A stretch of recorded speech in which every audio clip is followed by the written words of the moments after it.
Good morning विद्यार्थी मित्रों।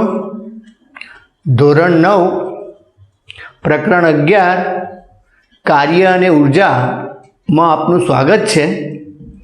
આપણે સ્વાધ્યાયના દાખલા આજે લેવાના છીએ।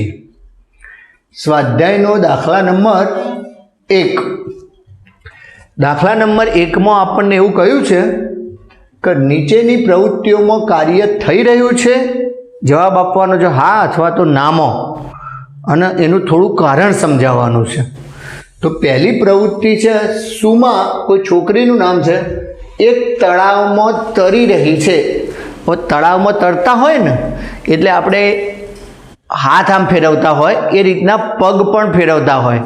તો હાથ અને પગથી પાણીને આપણે પાછળ તરફ ધકેલતા હોઈએ અને આપણે આગળ તરફ જતા હોઈએ। એટલે આપણા હાથ અને પગ વડે પાણી ઉપર પાછળ તરફ બળ લાગે, જેને લીધે આપણું આગળ તરફ સ્થાનાંતર થાય। જો બળ પણ લાગતું હોય અને સ્થાનાંતર પણ થતું હોય ને બંને એક દિશામાં થતા હોય તો કાર્ય થયું કહેવાય।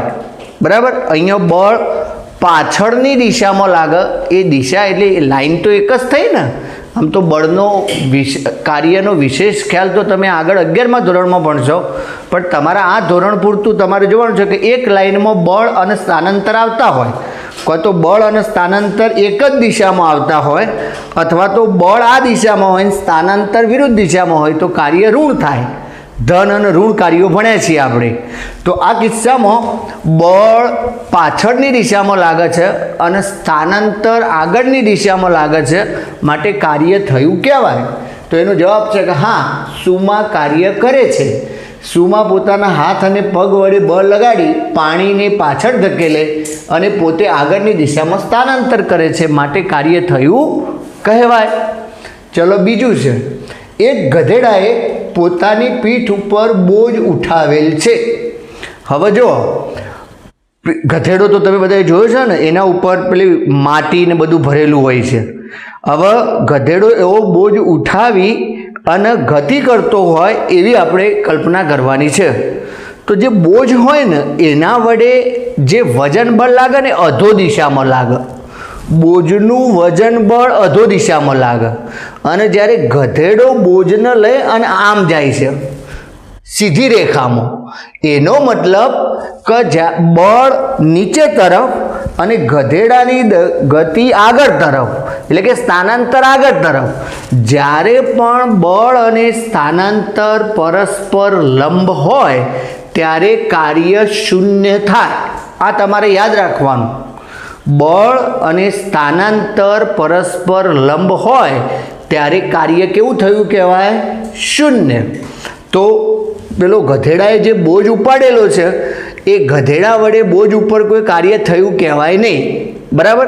કારણ કે આ બોજ ઉપર ગુરુત્વાકર્ષણ બળ અધો દિશામાં લાગે છે અને ગધેડો છે એ આગળ તરફ સ્થાનાંતર કરે છે। ગધેડા ઉપરનો બોજ પણ આગળ તરફ સ્થાનાંતર કરે છે।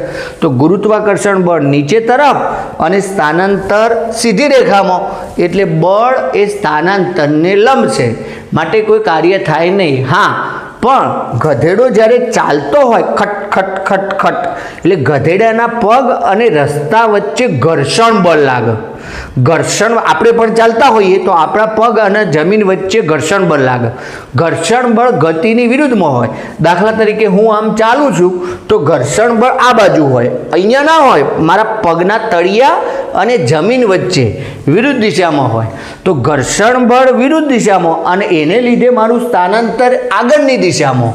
તો એ વખતે એવું કહેવાય કે ગધેડા વડે ઘર્ષણ બળ વિરુદ્ધ કાર્ય થાય છે, અથવા તો મારા વડે, હું ગધેડો નથી લ્યા, મારા વડે ઘર્ષણ બળ વિરુદ્ધ કાર્ય થયું, હું પોતે પદાર્થ બન્યો।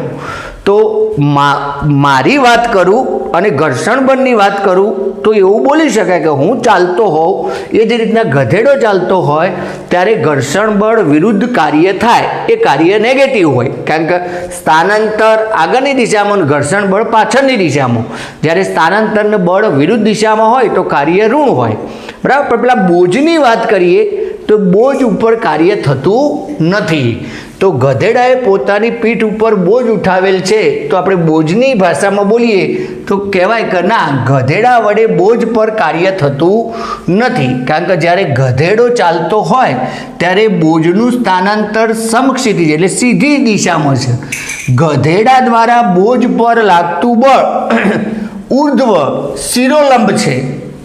જો કોઈ પદાર્થ હોય, આ દાખલા તરીકે સપાટી છે અને આના ઉપર કોઈ પદાર્થ મૂક્યો છે, તો પદાર્થ અધો દિશામાં વજન બળ લગાડે mg જેટલું, અને આ પદાર્થ ત્યાંનો ત્યાં છે, એનો મતલબ કે સપાટી આ પદાર્થ ઉપર એટલું જ બળ ઉર્ધ્વ દિશામાં લગાડે mg જેટલું.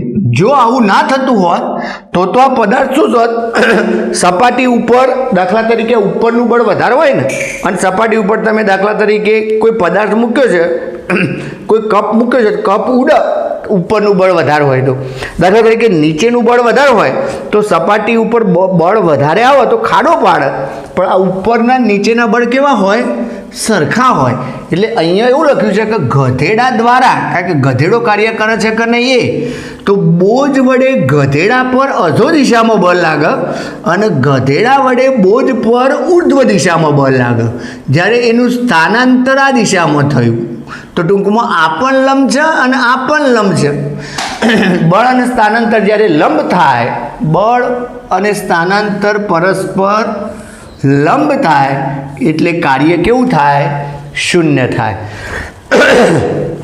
પણ ચાલતી વખતે ગધેડો જમીનના ઘર્ષણ બળ અને હવાના અવરોધક બળ વિરુદ્ધ કાર્ય કરે છે. મેં કહ્યું ને કે એમાં બળ અને સ્થાનાંતર વિરુદ્ધ દિશામાં આવે એટલે કેવું કાર્ય થાય, ઋણ કાર્ય થાય. બીજું, એક પવનચક્કી કૂવામાંથી પાણી ખેંચી રહી છે.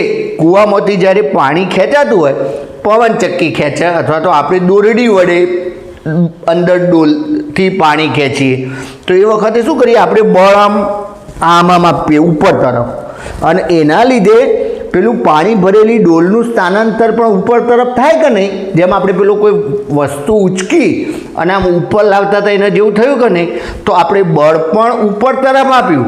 એકચ્યુઅલી આપણે બળ ઉપર કેમ આપીએ છીએ કે એના ઉપર ગુરુત્વાકર્ષણ બળ નીચે તરફ લાગે છે, એટલે આપણે ગુરુત્વાકર્ષણ બળની વિરુદ્ધમાં કાર્ય કરવું પડે. ગુરુત્વાકર્ષણ બળ નીચે તરફ લાગે છે, બરાબર, અને આપણે એ ડોલને ઉપર લઈ જવી છે, તો ગુરુત્વાકર્ષણ બળની વિરુદ્ધમાં કાર્ય કરવાનું છે. તો ગુરુત્વાકર્ષણ બળ નીચે તરફ, એ પાણી ભરેલી ડોલનું સ્થાનાંતર ઉપર તરફ, તો ગુરુત્વાકર્ષણ બળ વિરુદ્ધ કાર્ય થયું કહેવાય. તો પવનચક્કી કૂવામાંથી પાણી ખેંચે છે એટલે ગુરુત્વાકર્ષણ બળ વિરુદ્ધ કાર્ય કરે છે એમ કહેવાય. ચાલો, એક લીલા છોડમાં પ્રકાશ સંશ્લેષણની ક્રિયા થઈ રહી છે. છોડ હોય એમની ઉપર સૂર્યપ્રકાશ પડતો હોય તો એમાં દેખીતી રીતે કોઈ બળ લાગતું નથી. પ્રકાશ આવે છે પણ કોઈ દેખીતી રીતે બળ લાગતું નથી. બીજું, એ સૂર્યપ્રકાશના લીધે પોદળો કંઈ હલતોય નથી, તો નથી પોદળાનું સ્થાનાંતર થતું કે નથી બળ લાગતું. અને જો સ્થાનાંતર અને બળ ન લાગતું હોય તો કાર્ય કેટલું કહેવાય ભાઈ, એફ પણ શૂન્ય, એસ પણ શૂન્ય, તો કાર્ય પણ શૂન્ય. તો આપણે કહેવાનું કે અહીંયા કાર્ય થયું ના કહેવાય. પ્રકાશ સંશ્લેષણની ક્રિયા દરમિયાન પોદળો સ્થિર રહે છે, સ્થાનાંતર શૂન્ય છે, બળ પણ નથી, W બરાબર 0. એક એન્જિન ટ્રેન અથવા તો રેલના ડબ્બાને ખેંચી રહ્યું છે, બરાબર. એન્જિન આગળ હોય ને પાછળ ડબ્બા હોય તો એન્જિન આમ કરીને બધાને ખેંચે. દાખલા તરીકે આપણે કોઈ લારીને ખેંચતા હોય ને એના જેવી વાત છે. તો આપણે શું કરીએ, એ લારી ઉપર આ બાજુ તણાવ પેદા કરીએ છીએ, ખેંચાણ બળ લગાડીએ છીએ, અને એને લીધે લારીનું, આ ટ્રેનના કિસ્સામાં રેલના ડબ્બાનું એ એન્જિનની સાથે સ્થાનાંતર થાય છે. તો બળની દિશામાં જ સ્થાનાંતર થયું કહેવાય, તો કાર્ય થયું કહેવાય, બરાબર. તો હા, એન્જિન વડે લાગતા ખેંચાણ બળ અને ટ્રેનના ડબ્બાઓનું સ્થાનાંતર એક જ દિશામાં થાય માટે શું કહેવાય, કાર્ય થાય અને ધન કાર્ય કહેવાય. એન્જિન અને ડબ્બાની વાતને બદલે કોઈ લારી હોય, પેલી હાથ લારીની વાત કરું છું, એને તમે હાથથી પકડી અને પેલા નહીં અમુક લોકો આમ કરી હેડતા શાકભાજીવાળા, એના જેવું, તો કાર્ય થયું કહેવાય, બરાબર. ચલો આગળ, સૂર્યના તડકામાં અનાજના દાણા સુકાઈ રહ્યા છે. અનાજના દાણા પાથરેલા હોય, તડકામાં સુકાતા હોય, તો એ તડકાને લીધે પેલાના જેવું જ કે નથી કોઈ બળ દેખાતું બળ પણ શૂન્ય છે, સાથે સાથે દાણા કોઈ સ્થાનાંતર પણ કરતા નથી, એનો મતલબ કોઈ કાર્ય થતું નથી. તો ના, અનાજના દાણાનું સ્થાનાંતર શૂન્ય છે, બળ પણ નથી, એટલે કાર્ય કેવું કહેવાય ભાઈ? શૂન્ય. કાર્ય થયું કહેવાય નહીં. અને સાતમો, આ એક જ સ્વાધ્યાયના પ્રશ્નમાં 7 મુદ્દા આપ્યા છે, એમાં કહેવાનું છે કે કાર્ય થયું કે ના થયું. સાતમામાં, સઢવાળી એક હોડી પવન ઉર્જાને કારણે ગતિશીલ છે. તમે પિક્ચરોમાં જોયું છે કે હોડી હોય ને ઉપર મોટો સઢ હોય, તો પવન એના ઉપર વાય એટલે પવનના લીધે એના ઉપર શું લાગ્યું? બળ લાગ્યું, અને એને લીધે હોડી સ્થાનાંતર કરે. એને લીધે હોડી શું કરે? સ્થાનાંતર કરે છે. તો બળ પણ લાગે છે અને સ્થાનાંતર પણ થાય છે, તો કાર્ય થયું કહેવાય. હા, પવનને લીધે હોડી ઉપર બળ લાગે, એકચ્યુઅલી હોડીના સડ ઉપર બળ લાગે, અને પરિણામે હોડી ઉપર બળ લાગે, અને પરિણામે હોડીનું સ્થાનાંતર થાય, માટે કાર્ય થયું કહેવાય. તો બધા જ કિસ્સાઓમાં વિડીયોને તમારે પોઝ કરી અને જોઈ લેવાનું, કોઈ વસ્તુમાં ખબર ના પડી હોય તો. બરાબર, દરેક વસ્તુ મેં રકમ સાથે લખી અને તમને સમજાવેલી છે. બરાબર, ઓકે. હવે આપણે સ્વાધ્યાયનો પ્રશ્ન નંબર 2 જોઈએ. એક પદાર્થને જમીનથી કોઈ ચોક્કસ ખૂણે ફેંકવામાં આવે છે. ઘણી વખત પેલો આમ આવા આકારનું એક રમકડું હોય છે ને, છક છક છક છક કરીને ફેંકો છે તો આમ ફરી અને પાછું આવવા જાય, અને છેક પાછું ના આવે, વચ્ચે કોઈક જગ્યાએ નીચે પડી જાય, એવું આપણે જોયું છે. બરાબર, તો એક પદાર્થને જમીનથી કોઈ ચોક્કસ ખૂણે ફેંકવામાં આવે છે, તે એક વક્ર માર્ગ પર ભ્રમણ કરી પાછો જમીન પર આવીને પડે છે. એટલે કે આમ ફરી અને ગમે તે જગ્યાએ, એવું જરૂરી નથી કે આપણે હતા ત્યાંના ત્યાં જ પડે છે. આપણે હતા ત્યાંના ત્યાં પડે એવું જરૂરી નથી, બીજી કોઈક જગ્યાએ પણ પડે. બરાબર, હા, પણ સ્થાનાંતરમાં તો શું હોય? ગમે તેટલો મોટો રસ્તો કાપો, પણ આપણે તો પ્રારંભિક અને અંતિમ બિંદુ વચ્ચેનું જ બાદબાકી કરીએ છીએ, તો એને સ્થાનાંતર કર્યું કહેવાય. તો સ્થાનાંતર થાય. હા, એના એ જ જગ્યાએ જો પાછો આવો તો સ્થાનાંતર શૂન્ય થયું કહેવાય. પણ એવું તો લગભગ પોસિબલ બનવાનું નથી. તો જમીન પર આવીને પડે છે, પદાર્થના માર્ગનું પ્રારંભિક અને અંતિમ બિંદુ એક જ સમક્ષિતિજ રેખા પર સ્થિર છે. જો આ એવું નથી કહેતું કે એક જ બિંદુ ઉપર પદાર્થ આવે છે. રસ્તો આપણે સમક્ષિતિજ એટલે આ તળિયું આપણે વાત કરીએ તો તળિયા ઉપર છક છક છક છક કરીને ફેંક્યું હોય તો એ રેખા એક જ સમક્ષિતિજ રેખા ઉપર છે કે ભાઈ તો જઈ ફરી અને પાછું આ લીટીમાં જ આવીને ઊભું રહ્યું, લાઈનમાં જ. લાઈન એક જ છે, પ્રારંભિક બિંદુ અંતિમ બિંદુની. બરાબર, એવું નથી કહેતું કે એ જ બિંદુએ પદાર્થ પાછો આવ્યો. બરાબર, તો સમક્ષિતિજ રેખા ઉપર સ્થિર છે. તો પદાર્થ પર ગુરુત્વાકર્ષણ બળ દ્વારા કેટલું કાર્ય થયું હશે? હવે જો પદાર્થ જ્યારે આમ ગતિ કરતો હોય ને, પદાર્થ આમ છક છક છક છક કરીને તમે ફેંકો એટલે પદાર્થ આવા સમતલમાં ગતિ કરે. આવા સમતલને કહેવાય સમક્ષિતિજ સમતલ. હવે એના ઉપર જે ગુરુત્વાકર્ષણ બળ લાગતું હોય એ અધો દિશામાં લાગતું હોય, આમ નીચે તરફ. તો એનું સ્થાનાંતર ગમે તે થયું, દાખલા તરીકે આટલું થયું, દાખલા તરીકે આટલું થયું, દાખલા તરીકે આટલું થયું, સ્થાનાંતરની લીટી આવી બનશે આવા સમતલમાં. જ્યારે એના ઉપર ગુરુત્વાકર્ષણ બળ નીચે તરફ લાગશે તો બળ અને સ્થાનાંતર પરસ્પર કેવા થયા? લંબ થયા. તો જો બળ અને સ્થાનાંતર જ્યારે પણ પરસ્પર લંબ થાય ત્યારે કાર્ય શૂન્ય થાય. આ અગાઉ પણ આપણે જોયું કે જ્યારે બળ અને સ્થાનાંતર લંબ થશે ત્યારે કાર્ય શૂન્ય થશે. તો આ કિસ્સામાં પણ બળ અને સ્થાનાંતર લંબ થયા, આ લંબની નિશાની છે પરપેન્ડિક્યુલર, તો કાર્ય શૂન્ય છે. જો અહીંયા લખેલું પણ છે કે સ્થાનાંતર સમક્ષિતિજ અને ગુરુત્વ બળ અધો દિશામાં, એટલે બંને પરસ્પર લંબ થયા, કાર્ય શૂન્ય થયું. સ્વાધ્યાયનો પ્રશ્ન નંબર 3. એક બેટરી એક વિદ્યુત ગોળાને પ્રકાશે છે. આપણે જે વિદ્યુત ગોળો ચાલુ થાય છે ને એ બેટરીથી નથી થતો, એ એસી વોલ્ટેજથી આવે છે. બેટરીના વોલ્ટેજ હોય ને ડીસી વોલ્ટેજ હોય. એ બધું તમે ડિટેલમાં પાછળના ધોરણોમાં આગળના ધોરણોમાં ભણશો, બરાબર. આ પ્રક્રિયામાં થતાં ઉર્જા રૂપાંતરણ લખો. બેટરી એટલે તમે એવું સમજો ને, સાદો સેલ હોય ને એને પણ બેટરી તો કહેવાય. તો એની અંદર બધો ભૂકો ભરેલો હોય છે, કાળો કાળો, એવું તમે જોયો હશે. તો એની અંદર રાસાયણિક પ્રક્રિયાઓ થાય અને પરિણામે એની અંદર રાસાયણિક ઉર્જા હોય. તો આની અંદર ઉર્જાના રૂપાંતરણોની ચર્ચા કરવાની છે.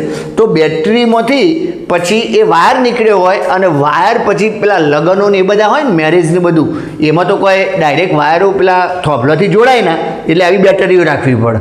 તો એ વખતે શું થાય કે એ બેટરીમાંથી વાયર જોડેલો હોય ને, વાયરથી બલ્બ ચાલુ થતા હોય, બરાબર. એ ડીસી ઉર્જાને લીધે બલ્બ ચાલુ થતા હોય. તો એ વખતે સૌથી પહેલાં બેટરીની અંદર રસાયણો ભરેલા હોય, એની અંદર રાસાયણિક ઉર્જા હોય.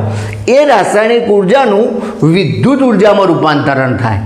વિદ્યુત ઉર્જામાં રૂપાંતરણ થાય એટલે બલ્બ ચાલુ થાય, બલ્બનો ગોળો ચાલુ થાય. એટલે બલ્બનો ગોળો જ્યારે ચાલુ થાય ને તો તમે અનુભવ્યું છે, બહુ ગરમ થાય, સખત ગરમ થાય. બલ્બનો ગોળો ચાલુ હોય ને, હવે તો ટ્યુબલાઇટો વધી ગઈ છે અથવા એલઈડી થઈ ગયા છે. બાકી પહેલાં પેલા પીળું પ્રકાશ આપતા હતા બલ્બના ગોળા હતા ને, બહુ ગરમ થતા હતા. તો એ વખતે શું થાય, પ્રકાશ તો આપો સાથે સાથે ગોળો પણ ગરમ થાય. તો એ વખતે એવું કહેવાય કે વિદ્યુત ઉર્જાનું ઉષ્મા ઉર્જા અને પ્રકાશ ઉર્જામાં રૂપાંતરણ થયું. તો ટોટલ રૂપાંતરણો કેટલા થયા? તો બેટરી હોય એની રાસાયણિક ઉર્જાનું વિદ્યુત ઉર્જામાં રૂપાંતરણ થાય અને એ વિદ્યુત ઉર્જામાંથી ઉષ્મા ઉર્જા અને પ્રકાશ ઉર્જામાં રૂપાંતરણ થાય છે, બરાબર. સ્વાધ્યાયનો દાખલા નંબર 4. 20 કિલોગ્રામ દળનો એક પદાર્થ તેના પર લાગતા કોઈ બળને લીધે તેના વેગમાં 5 મીટર પ્રતિ સેકન્ડથી 2 મીટર પર સેકન્ડ જેટલો ફેરફાર અનુભવે છે. કોઈ પદાર્થ છે એના ઉપર બળ લાગે છે અને એના લીધે એનો પ્રારંભિક વેગ 5થી u બરાબર 5થી અંતિમ વેગ v બરાબર 2 મીટર પર સેકન્ડ જેટલો થાય છે. તો બળ દ્વારા થતા કાર્યની ગણતરી કરો. જ્યારે પણ તમને આવા બે વેગ આપેલા હોય તો કાર્ય બરાબર ગતિ ઉર્જાનો ફેરફાર, જેને આપણે કાર્ય ઉર્જા પ્રમેય કહેતા હતા, એ સૂત્ર વાપરવાનું રહેશે. તો જો અહીંયા પદાર્થનું દળ આપ્યું છે m બરાબર 20 કિલોગ્રામ, પ્રારંભિક વેગ આપ્યો છે u બરાબર 5 મીટર પ્રતિ સેકન્ડ અને અંતિમ વેગ આપ્યો છે v બરાબર 2 મીટર પ્રતિ સેકન્ડ. તો અહીંયા કુલ કાર્ય બરાબર ગતિ ઉર્જામાં થતો ફેરફાર. આ સૂત્ર આપણે અગાઉ જોયું હતું. ગતિ ઉર્જાનો ફેરફાર એટલે અંતિમ ગતિ ઉર્જા માઇનસ પ્રારંભિક ગતિ ઉર્જા. ગતિ ઉર્જાનું સૂત્ર હતું 1/2 mv². ચલો, અંતિમ વેગ v છે માટે અહીંયા લખ્યું 1/2 mv² માઇનસ પ્રારંભિક ગતિ ઉર્જા માટે પ્રારંભિક વેગ u છે માટે અહીંયા લખ્યું 1/2 mu². બંનેમાંથી 1/2 m કોમન છે, એને બહાર કાઢી દીધા. તો કૌંસમાં શું બચ્યું ભાઈ? v² minus u². હવે આપણે કિંમતો મૂકીએ. આ 1/2 ના 1/2 ઇન્ટુ આ 20 કૌંસમાં v², આ 2નો વર્ગ માઇનસ u², 5નો વર્ગ. ચલો, આ તો થશે 10, 20/2 એટલે 10. આ થશે 4 માઇનસ આ થશે 25. 4 માઇનસ 25 એટલે માઇનસ 21 થાય અને એ માઇનસ 21 ગુણ્યા 10 એટલે માઇનસ 210 જૂલ થાય. એટલે અહીંયા નેગેટિવ કાર્ય થયું. અહીંયા કેવું કાર્ય થયું ભાઈ? નેગેટિવ કાર્ય થયું, કારણ કે વેગ ઘટે છે. જો વેગ વધતો હોત ને તો પોઝિટિવ કાર્ય થોત. વેગ ઘટે એટલે ગતિ ઉર્જામાં ઘટાડો થયો કહેવાય. તો ઋણ નિશાની દર્શાવે છે કે અહીંયા આવો જો, વેગ ઘટે ક્યારે? આપણે ગાડી લઈને જતા હોય ને વેગ ઘટે ક્યારે? જ્યારે તમે બ્રેકિંગ ફોર્સ આપો ને ત્યારે, બ્રેક મારો ત્યારે. તો એવા બળને બ્રેકિંગ ફોર્સ અથવા અવરોધક બળ, અને વ્યાપક રીતના એને રિટાર્ડિંગ ફોર્સ, મંદક બળ કહેવાય. મંદક બળ. એવું જરૂરી નથી કે આ પદાર્થ તરીકે કોઈ ગાડી જ છે, બરાબર. બીજો પણ કોઈ પદાર્થ હોય, એનો પણ તમે ફેંક્યો હોય તો શરૂઆતના વેગ કરતો પછીનો વેગ એનો ઓછો હોય, તો વ્યાપક રીતના એને બ્રેકિંગ ફોર્સ કહેવાને બદલે રિટાર્ડિંગ ફોર્સ, બરાબર, અથવા તો મંદક બળ એવું નામ આપવું સારું. તમારી નવનીતમાં રિટાર્ડિંગ ફોર્સ અથવા તો મંદક બળ એવું લખેલું છે, બરાબર. તો એ તમને આવડવું જોઈએ. આ ઋણ નિશાની શું દર્શાવે છે એ કહેવા માટે. સ્વાધ્યાયનો દાખલા નંબર 5. આમાં એવું કહ્યું છે કે 10 કિલોગ્રામ દળનો એક પદાર્થ ટેબલ પર એ બિંદુ પર રાખેલો છે. જો અહીંયા આ રફ ટેબલ દોરેલું છે, આ ટેબલ, આ એના પાયા, ટેબલ ઉપર આ સપાટી આમ સમક્ષિતિજ હોય, તો કોઈ એ બિંદુ ઉપર છે અને અહીંયા કોઈ બી બિંદુ છે, બરાબર. એ બિંદુ ઉપર રાખ્યો છે અને એને બી બિંદુ સુધી લઈ જવાનું છે. તો એ થી બી સુધી લઈ જવાનું છે. આમ એ થી બી સુધી એટલે કે આમ સીધી લીટીમાં લઈ જવાનું છે. એ થી બી સુધી એ ને બી ને જોડતી રેખા સમક્ષિતિજ એટલે સીધી રેખા છે, બરાબર હોય તો પદાર્થ પર ગુરુત્વ બળ દ્વારા, હવે જો ગુરુત્વ બળ કેમ લાગે ભાઈ? અધો દિશામાં લાગે, હમણાં જ ચર્ચા કરી. ગુરુત્વ બળ અધો દિશામાં, જ્યારે પદાર્થે સ્થાનાંતર કેમ કર્યું? એથી બી આ સમક્ષિતિ દિશામાં, તો સ્થાનાંતર અને પેલું ગુરુત્વ બળ પરસ્પર કેવા થયા? લંબ થયા. તો કાર્ય કેવું થયું? શૂન્ય થયું, બરાબર. તો અહીંયા સ્થાનાંતર અને ગુરુત્વ બળ પરસ્પર લંબ થાય, માટે કાર્ય શૂન્ય થાય.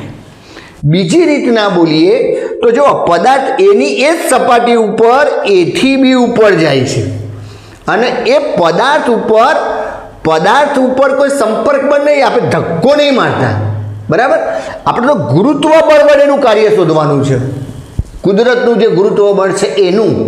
તો એ ગુરુત્વ બળને લીધે આ પદાર્થની કોઈ ઊંચાઈ વધતી નથી.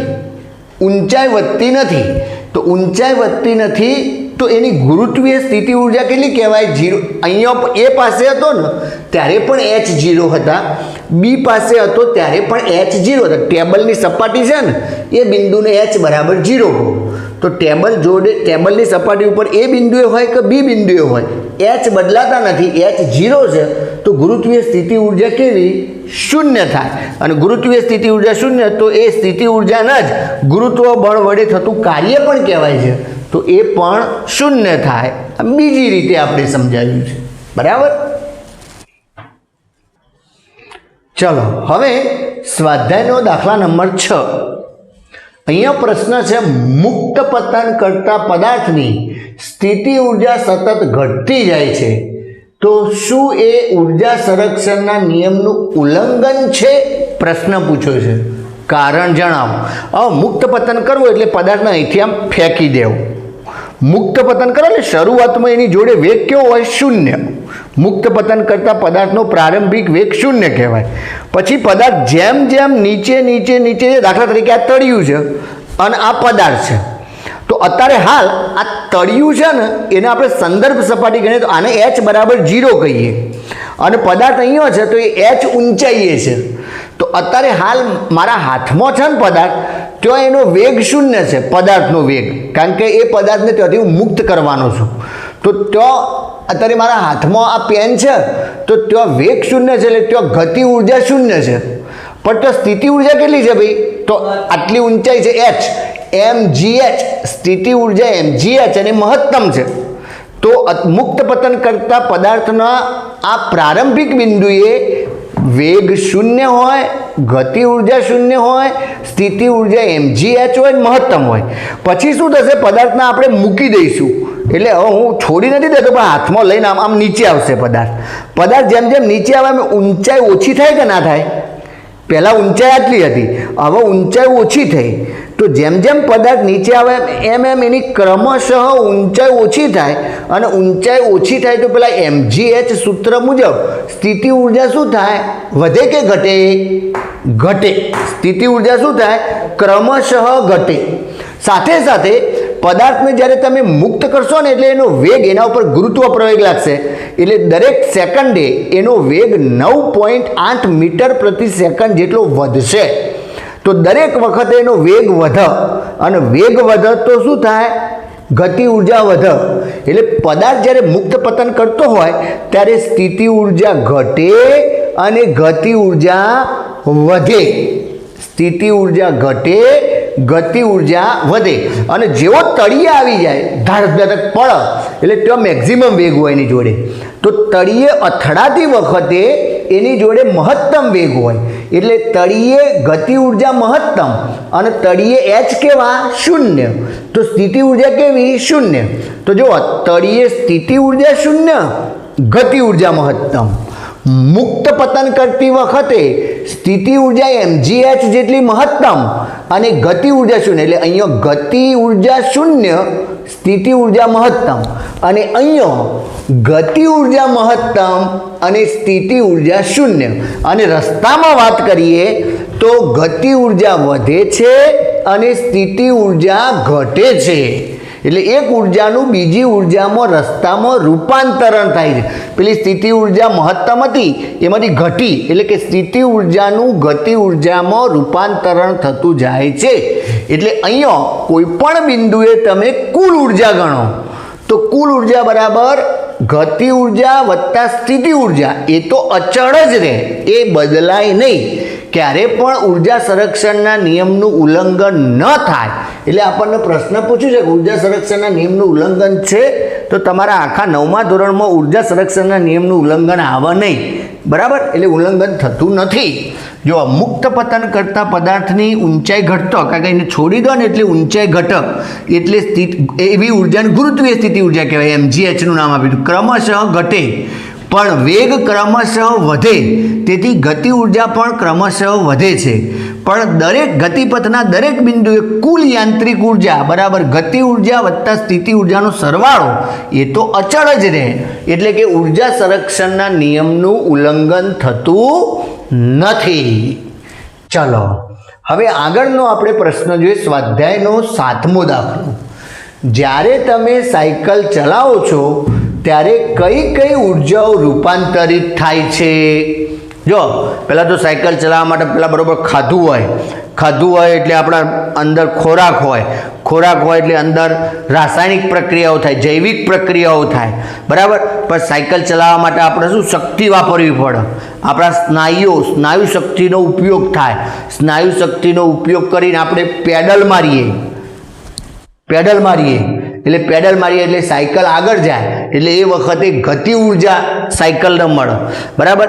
એ દરમિયાન આપણે થાક લાગે, પરસેવો થઈ જઈએ, એટલે કે ગરમ થઈ જઈએ, તો એ વખતે ઉષ્મા ઉર્જામાં પણ રૂપાંતરણ થાય. તો ઘણા બધા રૂપાંતરણો થાય. તો જો આપણે જોઈએ, સૌ પ્રથમ ખોરાકની આંતરિક ઉર્જા અથવા તો રાસાયણિક ઉર્જા સ્નાયુ શક્તિમાં રૂપાંતરિત થાય. તમે ખાધું હોય, બરાબર, એને આંતરિક ઉર્જા કહો કે રાસાયણિક ઉર્જા કહો, એ સ્નાયુ શક્તિમાં રૂપાંતરિત થાય. હવે જ્યારે તમે સાયકલને પેડલ મારો ત્યારે સ્નાયુ શક્તિનું સાયકલની ગતિ ઉર્જામાં રૂપાંતરણ થાય. સાયકલની ગતિ ઉર્જામાં થોડીક સ્નાયુ શક્તિ ઘર્ષણ બળ વિરુદ્ધ ગતિ કરાવવા. આપણે ઘણી વખત આમ ઊભા થઈ જઈને સાયકલ નહીં ચલાવતા, આમ સ્પીડ ના આવતી હોય, ડફ્ફો હોય એટલે, હા, તો એ વખતે શું ઘર્ષણ બળ વિરુદ્ધ આપણે કાર્ય કરવું પડે. તો ઘર્ષણ બળ વિરુદ્ધ ગતિ કરાવવા પણ થોડી ઉર્જા વપરાય, બરાબર. થોડીક સ્નાયુ શક્તિ ઉષ્મા ઉર્જામાં પણ વિખેરણ પામે. સાયકલ ગરમ થાય, સાયકલમાં જે પેલું ચેન હોય ને થોડા ગરમી પકડે અને તમે થોડા ગરમ થાવ, બરાબર. એટલે ઉષ્મા ઉર્જામાં પણ રૂપાંતરણ થાય. તો ઘણી બધી ઉર્જાઓમાં રૂપાંતરણ થતું હોય છે. ચલો હવે આપણે સ્વાધ્યાયનો દાખલા નંબર 8 જોઈએ. જ્યારે તમે તમારી બધી જ તાકાત લગાવીને એક પથ્થરને ધકેલવાનો પ્રયત્ન કરો છો પરંતુ તેને ધકેલવામાં નિષ્ફળ થાવ છો, શું આ અવસ્થામાં ઉર્જાનું રૂપાંતરણ થાય ખરું? તમારા દ્વારા વપરાયેલી ઉર્જા ક્યાં જાય છે? તો જો ઉર્જાનું તો રૂપાંતરણ થાય પણ કાર્ય ના થાય, પણ ઉર્જાનું તો આપણે આમ તાકાત વાપરીએ એટલે આપણી સ્નાયુ શક્તિનું ઉષ્મા ઉર્જામાં રૂપાંતરણ થાય. આપણે ગરમ પરસેવો થઈ જઈએ. મોટો પથ્થરો હોય, પર્વતનો મોટો પથ્થરો ને એક માણસ આપણે પેલા ફોટા પડાવતા હોઈએ છીએ ઘણી વખતે, ખબર છે ને? તો એ વખતે શું થાય, સ્થાનાંતર ના થાય, સ્થાનાંતર 0, તો કાર્ય બરાબર બળ ગુણ્યા સ્થાનાંતર. હવે સ્થાનાંતર જ નથી, તમે બળ તો આપ્યું પણ સ્થાનાંતર નથી થતું, માટે કાર્ય તો થયું કહેવાય નહીં, કાર્ય શૂન્ય. પણ તમારી સ્નાયુ શક્તિમાં તમે સ્નાયુ શક્તિ વાપરો છો એ વખતે સ્નાયુઓ બરોબર નસો બસો, મારા જેવો જાડીઓ હોય તો નસો ના દેખાય, પણ પાતળો હોય અને બહુ હેલ્ધી હોય તો શું આમ નસો બસો બહાર દેખાતી હોય. તો એ વખતે શું થાય, એને એ સ્નાયુ શક્તિમાં સ્નાયુઓ સંકોચન પામે, સંકોચાય, વિસ્તરણ પામે. એટલે એમાં એક શક્તિ ખર્ચાય, બરાબર. પરિણામે એ માણસ ગરમ થઈ જાય. ગરમ એટલે મોથાથી ગરમ નહીં, ગુસ્સો નહીં, પણ એ પોતાનામાં ગરમી પેદા થાય. તો એ રીતના રૂપાંતરણ થતું હોય છે. તો આપણને શું કીધું, ઉર્જાનું રૂપાંતરણ થાય, તો રૂપાંતરણ થાય, પણ અહીં બળ લગાડવા છતાં પથ્થરનું સ્થાનાંતર થતું નથી, તેથી પથ્થર પર કાર્ય થતું નથી, કાર્ય શૂન્ય. અહીં આપણે થાકી જઈએ છીએ, કારણ સ્નાયુ શક્તિ સ્નાયુ તંતુઓના વિસ્તરણ અને સંકોચનમાં ખર્ચાય છે, જે ઉષ્મા ઉર્જામાં રૂપાંતરિત થાય છે. એટલે કે સ્નાયુ શક્તિનું ઉષ્મા ઉર્જામાં રૂપાંતરણ થાય, પણ કાર્ય થાય નહીં. ચલો આગળનો સ્વાધ્યાયનો દાખલા નંબર 9. એક ઘરમાં એક મહિનામાં 250 યુનિટ એટલે કિલોવોટ અવર kWh 250 યુનિટ ઉર્જા વપરાય છે. આ ઉર્જા જૂલમાં કેટલી, એટલે કે યુનિટના આપણે ખાલી જૂલ બનાવવાના છે. તો આ સંબંધ તમારે યાદ રાખ્યો છે તમે. 1 કિલોવોટ અવર અથવા તો 1 યુનિટ બરાબર 3.6 ગુણ્યા 10⁶ જૂલ. 1 યુનિટ બરાબર અથવા તો 1 કિલોવોટ અવર બરાબર 3.6 ગુણ્યા 10⁶ જૂલ અથવા તો 36 ગુણ્યા 10⁵ જૂલ. આવું પણ બોલી શકાય. તો 250 યુનિટ બરાબર કેટલા જૂલ? તો શું કરવાનું, આ બેનો ગુણાકાર કરવાનો. ટૂંકમાં યુનિટમાંથી જૂલમાં જવાનું હોય ત્યારે 3.6 × 10⁶ વડે ગુણવા પડે. પછી દરેક વખત ત્રિરાશિ નહીં મૂકવાની. તમને યુનિટ આપ્યા હોય કે જૂલ કેટલા, તો ગુણ્યા 3.6 × 10⁶.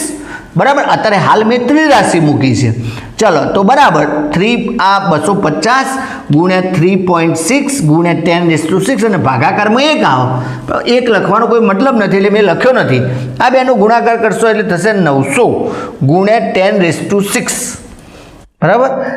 તો 9 ગુણ્યા 10⁸ જૂલ. જવાબ તમે ચેક કરી જોજો, કદાચ ગણતરીમાં થોડી ક્ષતિ રહી ગઈ હોય તો તમે સુધારી દેજો.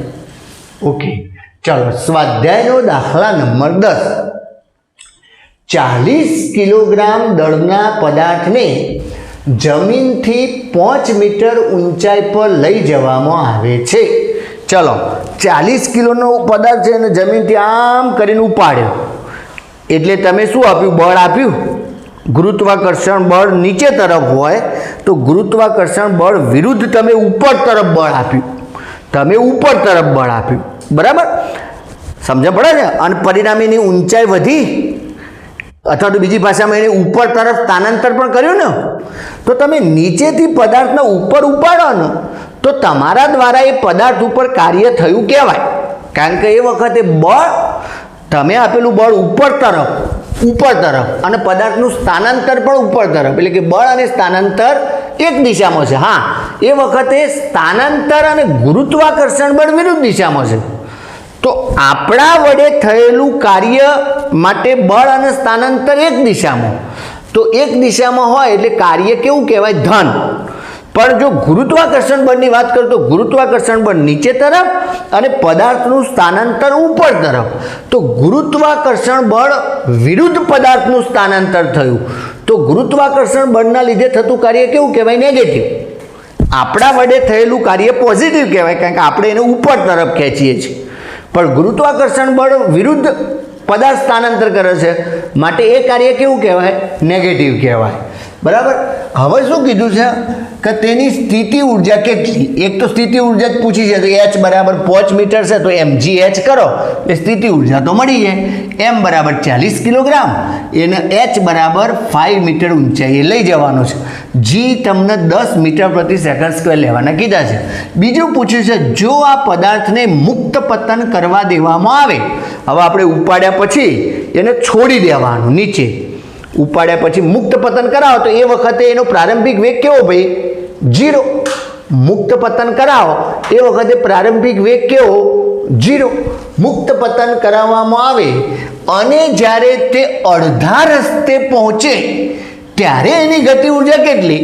જો આખો રસ્તો કેટલો છે, 5 મીટરનો, 5 મીટર, અડધો રસ્તો પહોંચે એટલે 2.5 મીટર અંતર કાપો.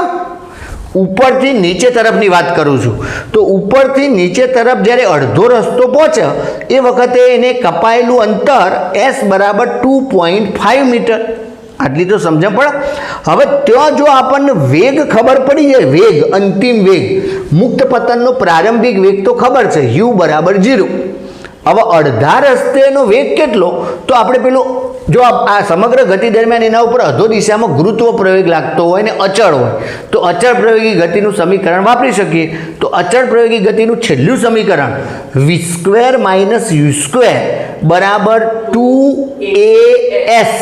પણ એ તરીકે અહીંયા ગુરુત્વ પ્રવેગ છે એટલે એને બદલે શું લેવાના? g. તો બગડો ખબર છે, g ખબર છે, s અડધો રસ્તો એટલે અડી એ ખબર છે.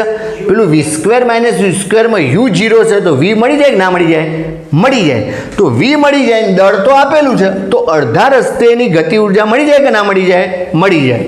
ચલો, તો પહેલાં તો સ્થિતિ ઉર્જા તો બહુ સહેલી વસ્તુ છે. સ્થિતિ ઉર્જા પોટેન્શિયલ એનર્જી mgh, એકચ્યુઅલી આને કહેવાય ગુરુત્વીય સ્થિતિ ઉર્જા, બરાબર. mgh, m કેટલા છે? 40, g કેટલા લેવાના કીધા છે? 10, અને h કેટલા છે? 5, બરાબર. 4 × 5 = 20.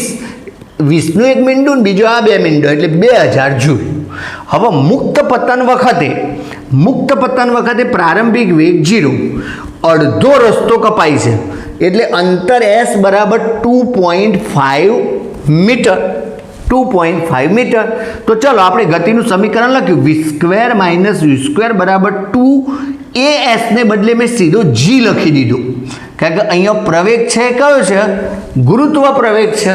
અહીંયા લખી દઉં હું પ્રવેગ a બરાબર g છે, બરાબર. એટલા માટે સીધે સીધું ચલો આ v² આ તો 0 છે, આ 2, આ 10 અને આ 2.5. 2.5 × 2 એટલે 5, 5 × 10 એટલે 50. તો v² બરાબર 50.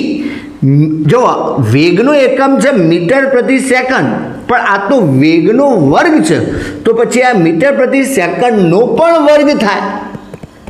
અથવા તો ઘણી વખતે ઘણા લોકો શું લખતા હોય, આવું ના લખવું હોય તો બંનેને અલગ, મીટર² સેકન્ડ રેઝ ટુ -2. આ બગડો આના ઉપર પણ આવે, ઘાતની ગુણાકાર તો 1 × 2 એટલે 2, -1 × 2 એટલે -2. તો આવું લખો તો પણ ચાલે અને આવું લખો તો પણ ચાલે.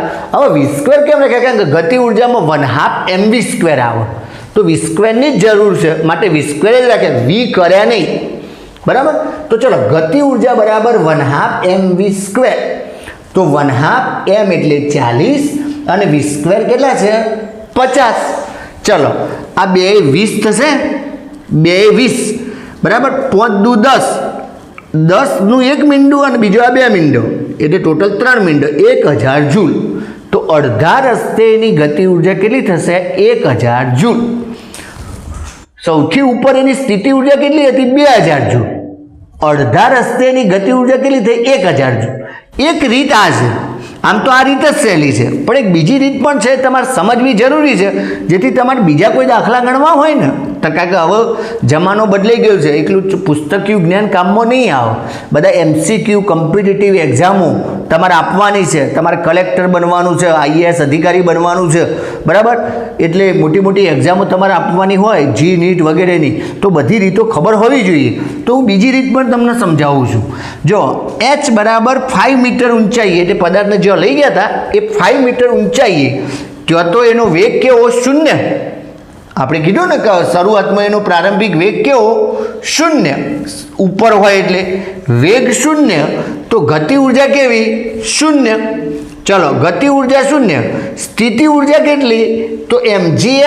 અહીંયા તમારે ખરેખર ગણવું પડે, બીજી રીત છે એટલે mgh કરી અહીંયા લખવું પડે કે ભાઈ mgh અને પછી બધાનો ગુણાકાર કરવો પડે. આ 40, 10 અને 5 એટલે થશે 2000 જૂલ. તો સૌથી ઉપર દાખલા તરીકે અહીંથી પદાર્થને આપણે અહીંયા લાવીએ છીએ, આ દેખાય છે ને, અહીંથી પદાર્થને તો અહીંયા વાત કરું તો અહીંયા એની જોડે ઊંચાઈ છે એટલે સ્થિતિ ઉર્જા છે, પણ ત્યાં વેગ નથી એટલે ગતિ ઉર્જા 0 છે. તો ગતિ ઉર્જા 0 થઈ ગઈ અહીંયા, ગતિ ઉર્જા શૂન્ય અને સ્થિતિ ઉર્જા mgh મુજબ 2000 જૂલ. હવે અડધી ઊંચાઈ આવે, અહીંયા અડધી ઊંચાઈ આવશે ને એટલે ફરીથી આપણે સ્થિતિ ઉર્જા અને ગતિ ઉર્જા શોધીશું. જો કોઈ પણ બિંદુએ ગતિ ઉર્જા અને સ્થિતિ ઉર્જાનો સરવાળો એટલે કે યાંત્રિક ઉર્જા હંમેશા અચળ હોય. અહીંયા જ ગતિ વત્તા સ્થિતિ કરો અને જે જવાબ આવે, અહીંયા ગતિ વત્તા સ્થિતિ કરો અને જવાબ આવે, અહીંયા ગતિ વત્તા સ્થિતિ કરો અને અહીંયા ગતિ વત્તા સ્થિતિ, અહીંયા ગતિ વત્તા સ્થિતિ, દરેક જગ્યાએ એ જવાબ કદી બદલાય નહીં. એને કહેવાય યાંત્રિક ઉર્જા સંરક્ષણનો નિયમ, અથવા તો ટૂંકમાં તમે લોકો કહો છો ઉર્જા સંરક્ષણનો નિયમ. તો ગતિ ઉર્જા અને સ્થિતિ ઉર્જાનો સરવાળો એટલે કે યાંત્રિક ઉર્જા કોઈ પણ બિંદુએ અચળ રહેવી જોઈએ. બરાબર. તો આ બિંદુએ જો આપણે કહ્યું ગતિ ઉર્જા શૂન્ય, સ્થિતિ ઉર્જા mgh મુજબ 2000 જૂલ. તો ગતિ ઉર્જા સ્થિતિ ઉર્જાનો સરવાળો અહીંયા કેટલો આવ્યો? 2000. તો એનો મતલબ કે અડધી ઊંચાઈએ પણ બેનો સરવાળો કેટલો થશે? 2000 જૂલ. સરવાળો તો બદલાય નહીં. બરાબર. હવે અડધી ઊંચાઈની વાત કરીએ. અડધી ઊંચાઈનું નામ આપ્યું h' બરાબર 5/2 એટલે 2.5 મીટર ઊંચાઈએ. ચલો હવે ઊંચાઈ અડધી થઈ જાય તો ત્યાં આપણે સ્થિતિ ઉર્જા તો ગણી શકીએ ભાઈ, mgh'. હવે h' 2.5 છે, m એટલે 40, g એટલે 10 અને h' એટલે 2.5. આ ત્રણનો ગુણાકાર કરો એટલે તમને મળશે 1000 જૂલ. અડધી ઊંચાઈ 1000 જૂલ. તો ડાયરેક્ટ હવે ગણતરી વગર તમને ખબર પડી જાય ગતિ ઉર્જા કેટલી. જો ટોટલ હોય 2000 હતા, એમાં અહીંયા સ્થિતિ ઉર્જા કેટલી આવી? 1000. તો ગતિ ઉર્જા કેટલી હોય? 1000. સરવાળો કેટલો થવો જોવો? સરખો જ 2000 થવો જોવો. તો ગતિ ઉર્જા 2000 થવી જોવો. તો જો અહીંયા મેં લખ્યું કે ભાઈ h ઊંચાઈએ ગતિ વત્તા સ્થિતિ એટલે કે આને યાંત્રિક ઉર્જા પણ કહેવાય. આને યાંત્રિક ઉર્જા પણ કહેવાય, બેનો સરવાળો. યાંત્રિક ઉર્જા ઇઝ ઇક્વલ ટુ h' ઊંચાઈએ ગતિ ઉર્જા વત્તા સ્થિતિ ઉર્જા સમાન રહે. યાંત્રિક ઉર્જા સંરક્ષણનો નિયમ છે. બંને સરખા રહે. અહીંયા બેનો સરવાળો કેટલો છે? 2000. ચલો અહીંયા સ્થિતિ ઉર્જા કેટલી આવી? 1000. તો ભાઈ ગતિ ઉર્જા કેટલી હોય ભાઈ? 2000 કરવા માટે 1000 હોય કે ના હોય? હોય. તો આપણો જવાબ આવશે ગતિ ઉર્જા 1000 જૂલ. પણ આપણે જોઈએ છીએ. ચલો ભાઈ, તો આપણે જોયું h ઊંચાઈએ, આ h ઊંચાઈએ અને આ h' ઊંચાઈએ, આ h' આગળ લખેલું છે ભાઈ. તો h ઊંચાઈએ ગતિ ઉર્જા શૂન્ય, સ્થિતિ ઉર્જા 2000, બેનો સરવાળો. h' ઊંચાઈએ ગતિ ઉર્જા શોધવાની છે અને સ્થિતિ ઉર્જા આપણે શોધી 1000. તો આ 1000 પેલી બાજુ જાય ભાઈ, તો ગતિ ઉર્જા કેટલી થાય? 1000 જૂલ. ગતિ ઉર્જા કેટલી થઈ જાય? 1000 જૂલ. સિમ્પલ છે દાખલો. બરાબર. તો બીજી રીત પણ સહેલી છે. ચાલો આગળ સ્વાધ્યાયનો દાખલા નંબર 11. પૃથ્વીની ચારે બાજુ ફરતા કોઈ ઉપગ્રહ પર ગુરુત્વાકર્ષણ બળ દ્વારા કેટલું કાર્ય થાય? હવે જો આ બહુ મસ્ત પ્રશ્ન છે. આ પૃથ્વી છે, આ પૃથ્વીનું કેન્દ્ર છે અને એની આજુબાજુ કોઈ ઉપગ્રહ ફરી રહ્યો છે. ઉપગ્રહ, દાખલા તરીકે મેં ઉપગ્રહનું સ્થાન અહીંયા બતાવ્યું. આ ઉપગ્રહ અને પૃથ્વીના કેન્દ્રને જોડતી રેખા. અત્યારે હાલ આપણો ઉપગ્રહ છે ને વિષમગણી દિશામાં આપણે ફરતો બતાવ્યો છે. આમ ફરે. તો આવા વર્તુળ પથ ઉપર કોઈ પણ બિંદુએ વેગની દિશા હોય ને એ બિંદુએ દોરેલા સ્પર્શકની દિશામાં હોય. એટલે આ પી બિંદુ પાસે મેં પદાર્થ ઉપગ્રહ બતાવ્યો છે, તો ત્યાં એનો સ્પર્શક આ બાજુ આવે તો એ જ દિશામાં વેગની દિશામાં આવે. અને વર્તુળ પથ ઉપર જે તે બિંદુએ સ્થાનાંતરની દિશા હોય ને એ પણ સ્પર્શકની દિશામાં જ આવે. એટલે સ્થાનાંતર પણ આ દિશામાં કરાય. એટલે જો મેં આ બીજું તીર બતાવ્યું, આ S પણ આ દિશામાં છે, સ્થાનાંતર. હવે આવા વર્તુળના કિસ્સામાં હંમેશા સ્પર્શક અને ત્રિજ્યા આ બંને લંબ હોય ભાઈ. સ્પર્શક અને ત્રિજ્યા કેવા હોય? પરસ્પર લંબ હોય. હવે પૃથ્વીની આજુબાજુ જ્યારે ઉપગ્રહ ગતિ કરતો હોય ત્યારે પૃથ્વીને લીધે ઉપગ્રહ ઉપર ગુરુત્વાકર્ષણ બળ લાગે, પૃથ્વીના વધુ દળને લીધે. બરાબર. એટલે પૃથ્વી આ ઉપગ્રહને ખેંચે ગુરુત્વાકર્ષણ બળ, એને મેં લખ્યું F of gravitational force. FG, તમે માત્ર F લખો તો પણ ચાલે. એટલે પૃથ્વીના લીધે ઉપગ્રહ ઉપર લાગતું બળ આ દિશામાં છે અને ઉપગ્રહે કરેલું સૂક્ષ્મ સ્થાનાંતર સ્પર્શકની દિશામાં છે. તો સ્થાનાંતર આ દિશામાં અને ગુરુત્વ બળ આ દિશામાં. તો સ્થાનાંતર અને બળ વચ્ચે પરસ્પર કેવા થયા? લંબ. વચ્ચેનો ખૂણો 90 ડિગ્રી. અને જ્યારે પણ બળ અને સ્થાનાંતર લંબ હોય ત્યારે કાર્ય કેવું થયું કહેવાય મિત્રો? શૂન્ય. તો આ કિસ્સામાં કાર્ય કેટલું થશે? શૂન્ય થશે. તો બસ આપણે એ જ સમજાયેલું છે અહીંયા કે ઉપગ્રહ પૃથ્વીની આસપાસ વર્તુળાકાર કક્ષામાં ફરે ત્યારે આપેલ બિંદુ પાસે સૂક્ષ્મ સ્થાનાંતર એના સ્પર્શકની દિશામાં હોય. તો સ્થાનાંતર પણ સ્પર્શકની દિશામાં અને વેગ પણ સ્પર્શકની દિશામાં. પૃથ્વીનું ગુરુત્વાકર્ષણ બળ ત્રિજ્યાવર્તી હોય. ગુરુત્વાકર્ષણ બળ આમ ત્રિજ્યાની દિશામાં, ત્રિજ્યા બનાવતી દિશામાં. આપણે આગળ નિયમિત વર્તુળમય ગતિ ભણ્યા ને, આ ઉપગ્રહ નિયમિત વર્તુળમય ગતિ કરતો હોય એટલે એના ઉપર કેન્દ્રગામી બળ પણ લાગે. એ કેન્દ્રગામી બળ એ ગુરુત્વાકર્ષણ બળ પૂરું પાડે. તો એ ત્રિજ્યાવર્તી દિશામાં હોય. તો આ પરસ્પર લંબ હોય. સ્પર્શક અને ત્રિજ્યા પરસ્પર લંબ હોય વર્તુળ માટે. તો ગ્રેવિટેશનલ ફોર્સ એટલે કે ગુરુત્વાકર્ષણ બળ અને સ્થાનાંતર પરસ્પર લંબ છે. માટે ગુરુત્વ બળ દ્વારા થયેલું કાર્ય કેવું કહેવાય મિત્રો? શૂન્ય કહેવાય. બરાબર. ચલો આગળ સ્વાધ્યાયનો દાખલા નંબર 12. શું કોઈ પદાર્થ પર લાગતા બળની ગેરહાજરીમાં એનું સ્થાનાંતર થાય? બહુ મસ્ત પ્રશ્ન છે. આમ તો આપણે શું કીધું કે ભાઈ બળ ના લાગે તો કાર્ય શૂન્ય, સ્થાનાંતર ન થાય તો પણ કાર્ય શૂન્ય. પણ અહીંયા શું કીધું કે કોઈ પદાર્થ પર લાગતા બળની ગેરહાજરી હોય. પણ ન્યૂટનનો પહેલો નિયમ શું કહેતો હતો ભાઈ? કે જ્યારે પદાર્થ ઉપર લાગતું બાહ્ય બળ શૂન્ય હોય ત્યારે સ્થિર પદાર્થ સ્થિર રહે અને અચળ વેગી ગતિ કરતો પદાર્થ અચળ વેગી ગતિ ચાલુ રાખે છે. અહીંયા કાર્ય નથી પૂછ્યું. અહીંયા શું કીધું છે કે સ્થાનાંતર થશે. તો જો પદાર્થ ઉપર બાહ્ય બળ શૂન્ય હોય તો પણ ન્યૂટનના પહેલા નિયમ મુજબ જો એ અચળ વેગી ગતિ કરતો હશે તો એની અચળ વેગી ગતિ ચાલુ રાખશે. એટલે કે એ કિસ્સામાં સ્થાનાંતર થશે. હા, જો એ સ્થિર હશે તો એ સ્થિર જ રહેશે. તો એ કિસ્સામાં સ્થાનાંતર થશે નહીં. તો ન્યૂટનના પહેલા નિયમમાં બે વસ્તુ હતી. સ્થિર હોય સ્થિર રહે જ્યારે બાહ્ય બળ શૂન્ય હોય ત્યારે. તો સ્થિર હોય સ્થિર રહે એ વખત સ્થાનાંતર ન થાય. પણ જ્યારે અચળ વેગી ગતિ કરતો પદાર્થ અચળ વેગી ગતિ ચાલુ રાખે એ વખતે તો સ્થાનાંતર થાય ભાઈ. તો આપણે એની જ ચર્ચા કરવાની છે કે સ્થાનાંતર થશે. તો હા થશે. જ્યારે બળ શૂન્ય તો F બરાબર ma મુજબ પ્રવેગ પણ શૂન્ય અને પ્રવેગ શૂન્ય તો વેગ અચળ. વેગ કેવો? અચળ. શૂન્ય હોય એને પણ અચળ જ કહેવાય ભાઈ. સ્થિર હોય તો સ્થિર માટે વેગ શૂન્ય એ પણ એક અચળ વેલ્યુ જ છે, બદલાય નહીં. બરાબર. અને અચળ વેગી ગતિ કરતો હોય અચળ વેગી v તો એની વેલ્યુ v ની v રહે. તો એ પણ અચળ છે. પણ આપણે વાક્ય કેવું બોલીએ છીએ? ન્યૂટનના પહેલા નિયમ મુજબ પદાર્થ ઉપર બાહ્ય બળ ન લાગતું હોય તો સ્થિર પદાર્થ સ્થિર.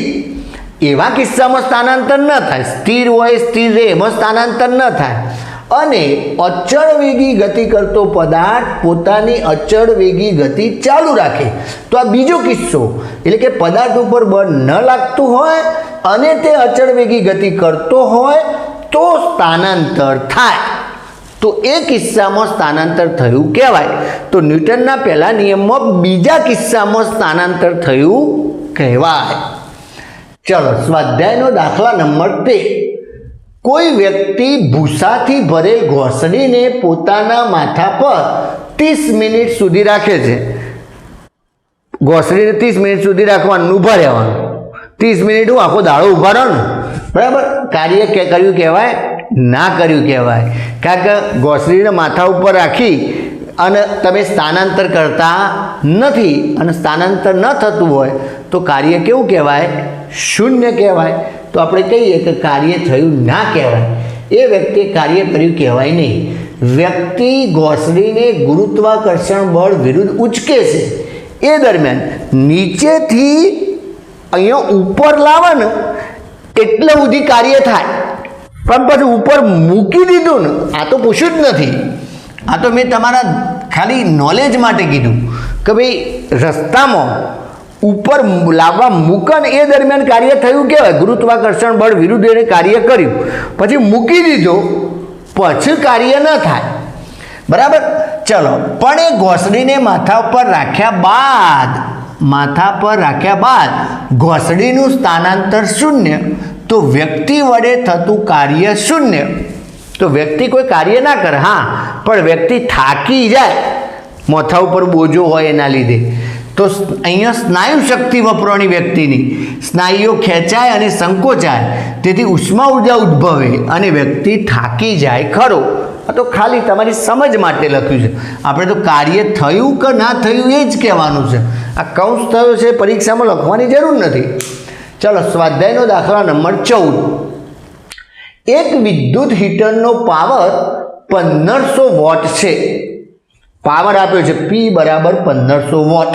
ચલો, આને કિલો વોટ કરવા 1000 ભાગવા પડે, એટલે 1 2 3 પોઈન્ટ કપાય, એટલે 1.5 કિલો વોટ 10 કલાકમાં, એટલે સમય T બરાબર 10 અવર. કેટલી ઉર્જા વાપરશે? ઉર્જા વપરાય આ રીતના પાવર વોટ કે કિલો વોટમાં આપ્યો હોય, સમય કલાકમાં આપ્યો હોય, તો ઉર્જા તમારે કિલો વોટ અવર એટલે કે યુનિટમાં શોધવાની હોય. તો જો અહીંયા મેં લખ્યું ઉર્જા કે કાર્યનું સૂત્ર હતું પાવર ગુણ્યા સમય. આવો દાખલા આપણે ઉદાહરણમાં પણ ગણ્યા હતા, P × T.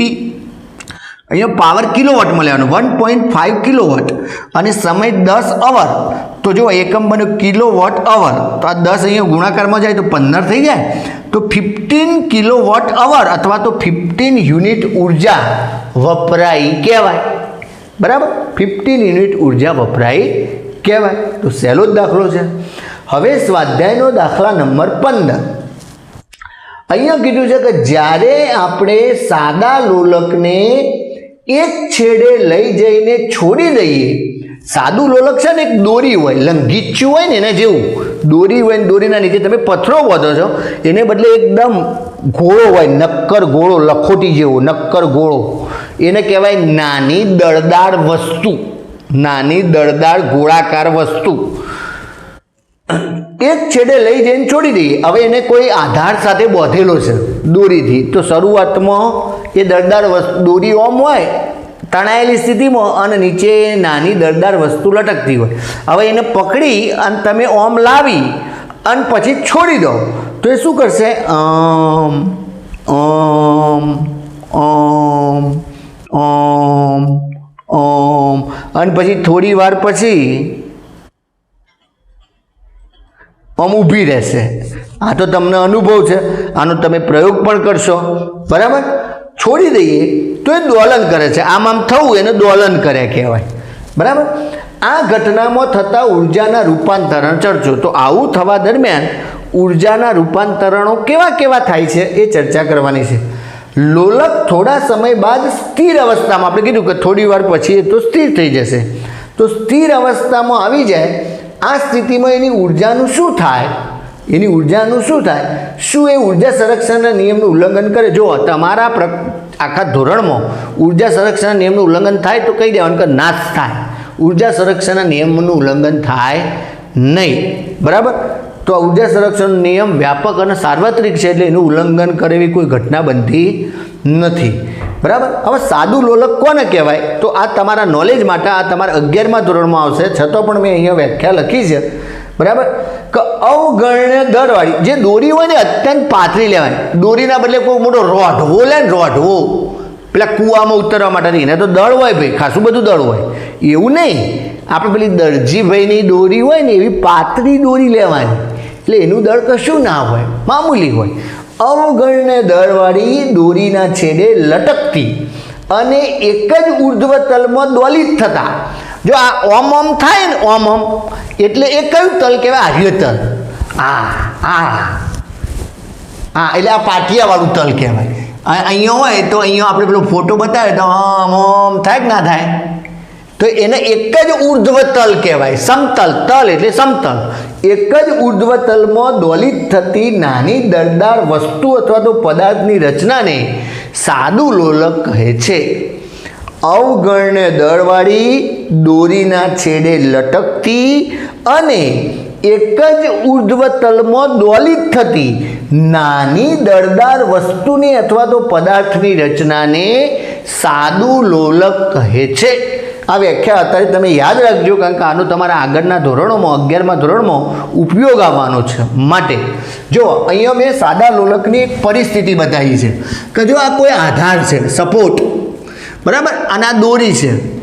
આ દોરી છે એમાં આ નીચે શરૂઆતમાં અહીંયા લટકતો હોય પદાર્થ. હવે એ પદાર્થને તમે પકડી અને અહીંયા સી સ્થાને લાવ્યા.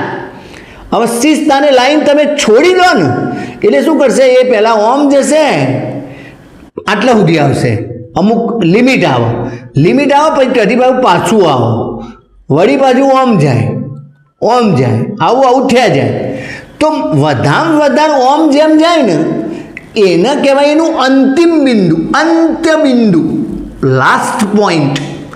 જેવું આ બાજુ વધારે જાય એવું આ બાજુએ વધારે જાય, પછી ત્યાંથી પાછું આવે ના આવે. તો આને પણ અંત્ય બિંદુ કહેવાય ને આને પણ અંત્ય. હવે ત્યાંથી પાછું આવે છે એનો મતલબ કે અંત્ય બિંદુ એનો વેગ કેવો થઈ જાય? શૂન્ય. અંત્ય બિંદુ એ અંત્ય બિંદુ, અંત્ય બિંદુ એનો વેગ કેવો કહેવાય? શૂન્ય. આયા અંત્ય બિંદુ અને આયા અંત્ય બિંદુ. આપણે એવું બતાવ્યું છે કે વધારે આ ગોળાને તમે અહીંથી છોડી દો એટલે ઓમ જાય ને અહીંથી પાછું આટલા આવે. તો આયા અંત્ય બિંદુ બન્યું ને આયા અંત્ય બિંદુ બન્યું. તો અહીંયા પણ વેગ શૂન્ય, અહીંયા પણ વેગ શૂન્ય. આ કદાચ દેખાતું નહીં હોય તમને, આ વેગ શૂન્ય આ નાના અક્ષરે મેં લખેલું છે. હવે જો ત્યાં આ શરૂઆતમાં પદાર્થ આવો હોય તો એ સપાટીના એક લીટી દોરીએ સમક્ષિતિજ, તો ત્યાંથી આ પદાર્થ આમ ઉપર ગયો ને તો એને કંઈક ઊંચાઈ પ્રાપ્ત કરી. એ ઊંચાઈને કહીએ એચ. જેટલો આ બાજુ અંત્યબિંદુ ઉપર જાય ને શરૂઆતમાં એટલો જ આ બાજુ શરૂઆતમાં ઉપર જાય. સ્ટાર્ટિંગમાં કોઈ પણ અવરોધક બળ ના લાગતું હોય, ઘર્ષણ બળ પણ ના લાગતું હોય ને હવાનું અવરોધક બળ ના લાગતું હોય, તો એવી પરિસ્થિતિમાં એને આદર્શ સ્થિતિ કહેવાય. ખરેખર એ શક્ય નથી, કારણ કે હવાનું અવરોધક બળ પણ લાગતું હોય ને ઘર્ષણ બળ પણ લાગતું હોય. ઘર્ષણ બળ એટલે ખીચડું પેલું જેમ ઇંચકો બોલે એવું થવાનું છે, દોરી હોય તો પણ, બરાબર. પણ છતાં પણ આપણે માની લઈએ કે જેટલું આ બાજુ ઉપર જાય એટલું જ આ બાજુ ઉપર જાય. તો જેટલી ઊંચાઈ આ બાજુના અંત્યબિંદુએ પ્રાપ્ત કરે એટલી જ ઊંચાઈ આ બાજુના અંત્યબિંદુએ પ્રાપ્ત કરે. એનાથી વધારે ઊંચે ના જાય, એટલે વધારે વધારે આટલી ઊંચાઈ. તો આ લોલકના ગોળાએ પ્રાપ્ત કરેલી મહત્તમ ઊંચાઈ પણ કહેવાય અંત્યબિંદુએ. આ પણ લોલકના ગોળાએ અંત્યબિંદુએ પ્રાપ્ત કરેલી મહત્તમ ઊંચાઈ કહેવાય. તો ઊંચાઈ છે ગોળાનું દળ એમ હોય ને ગુરુત્વ પ્રવેગ તો જી હોય જ. તો આ બિંદુએ આ સી બિંદુ પણ અંત્યબિંદુ છે અને આ ડી બિંદુ પણ અંત્યબિંદુ છે. સી અને ડી એ બે અંત્યબિંદુ છે. તો ત્યાં સ્થિતિ ઉર્જા કેટલી થાય? mgh જેટલી પોટેન્શિયલ એનર્જી mgh, અને h મહત્તમ છે માટે mgh પણ કેવા થાય? મહત્તમ. અંત્યબિંદુએ વેગ કેવો થાય? શૂન્ય. અને વેગ શૂન્ય થાય તો ગતિ ઉર્જાનું સૂત્ર હતું 1/2 mv². હવે વેગ શૂન્ય છે તો ગતિ ઉર્જા કેવી થાય? શૂન્ય. ટૂંકમાં અંત્યબિંદુએ ગતિ ઉર્જા શૂન્ય, વેગ શૂન્ય, ઊંચાઈ મહત્તમ, સ્થિતિ ઉર્જા મહત્તમ. આટલું યાદ રહેશે. અંત્યબિંદુએ વેગ શૂન્ય, આ વેગ શૂન્ય અહીંયા લખવું હા, ખબર પડે એટલા માટે. વેગ શૂન્ય અને ગતિ ઉર્જા શૂન્ય, અને અહીંયા ઊંચાઈ મહત્તમ અને સ્થિતિ ઉર્જા મહત્તમ. આવું ને આવું આ બાજુ, પણ અહીંયા ટૂંકમાં લખ્યું કે ગતિ ઉર્જા શૂન્ય, વેગ શૂન્ય, સ્થિતિ ઉર્જા mgh. h મહત્તમનો અહીંયા જગ્યા નહીં, h મહત્તમ. આ બધું કોના માટે? વના માટે છે ભાઈ. હો, આ વના માટે. તમે ઊંધું સમજશો. આ બધું વના માટે છે. અને આ વચ્ચોવચ આવ્યું ને એને કહેવાય એનું સમતોલન સ્થાન. છેવટે તો જો ઓમથી ઓમ જાય કે ઓમ જાય એને ઓય થઈને જ જવું પડશે. આ વચ્ચેનું પોઈન્ટ છે. તો આને સમતોલન સ્થાન કે છેવટે ઊભું રહેશે ને ત્યારે તો જ ઊભું રહેશે. તો એને સમતોલન સ્થાન પણ કહેવાય અથવા તો એને મધ્યમાન સ્થાન પણ કહેવાય. સમતોલન સ્થાન એ બિંદુને અથવા તો એને બીજું શું કહેવાય? મધ્યમાન સ્થાન. તો સાદા લોલકના કિસ્સામાં સાદું લોલક એક દોરી હોય, દોરીના નીચે નાની દળદાર વસ્તુની રચના હોય અને એક જ ઉર્ધ્વતરમાં દોલન કરતી હોય. એ જ્યારે દોલનો કરે તો ત્યારે શરૂઆતની પોઝિશનમાં એ તણાયેલી સ્થિતિમાં દોરી હોય એટલે આ લોલક, અને લોલક કહેવાય. આ લોલક સૌથી નીચે હોય, તો નીચે હોય એને એનું મધ્યમાન સ્થાન અથવા સમતોલન સ્થાન કહેવાય. એ આ બાજુ સૌથી મહત્તમ ઊંચાઈએ પહોંચે અને જમણી બાજુ એવું ડાબી બાજુ પણ પહોંચે તો એ બંને બિંદુઓને એમના અંત્ય બિંદુઓ કહેવાય. તો જો અંત્ય બિંદુએ વેગ શૂન્ય, ગતિ ઉર્જા શૂન્ય, વેગ શૂન્ય એટલે ગતિ ઉર્જા શૂન્ય, ઊંચાઈ મહત્તમ એટલે ગતિ ઉર્જા મહત્તમ. આવું ડી બિંદુએ પણ થાય, આવું સી બિંદુએ પણ થાય. મધ્યમાન સ્થાને શું થાય? આવજો અહીંયા વેગ શૂન્ય છે, પછી આમ આવશે ને એટલે વેગ વધશે વધશે વધશે વધશે વધશે વધશે આટલા સુધી વધે એટલે અહીંયા વેગ મહત્તમ બને. આ બિંદુએ શું થાય? વેગ મહત્તમ, વી બરાબર વી મેક્સિમમ. મધ્યમાન સ્થાને વેગ મહત્તમ, પણ એ વખતે ઊંચાઈ કેટલી થઈ? તળિયું આવી ગયું તો એચ બરાબર કેટલા કહેવાય? 0. તો મધ્યમાન સ્થાને ઊંચાઈ 0. હવે ઊંચાઈ 0 તો ગતિ પેલી ગુરુત્વીય સ્થિતિ ઉર્જા mgh, સ્થિતિ ઉર્જા કેવી? 0. તો મધ્યમાન સ્થાને ઊંચાઈ 0, સ્થિતિ ઉર્જા 0. મધ્યમાન સ્થાને આ બાજુથી ઓમ જાય ને ત્યારે પણ વેગ વધીને મહત્તમ બને. અહીંયા જગ્યા નથી પણ આમ બતાવું. વેગ વધે ઓમથી ઓમ આવે ત્યારે. હવે ઓમથી ઓમ જાય ને એટલે વેગ ઘટક ના ઘટે ભાઈ.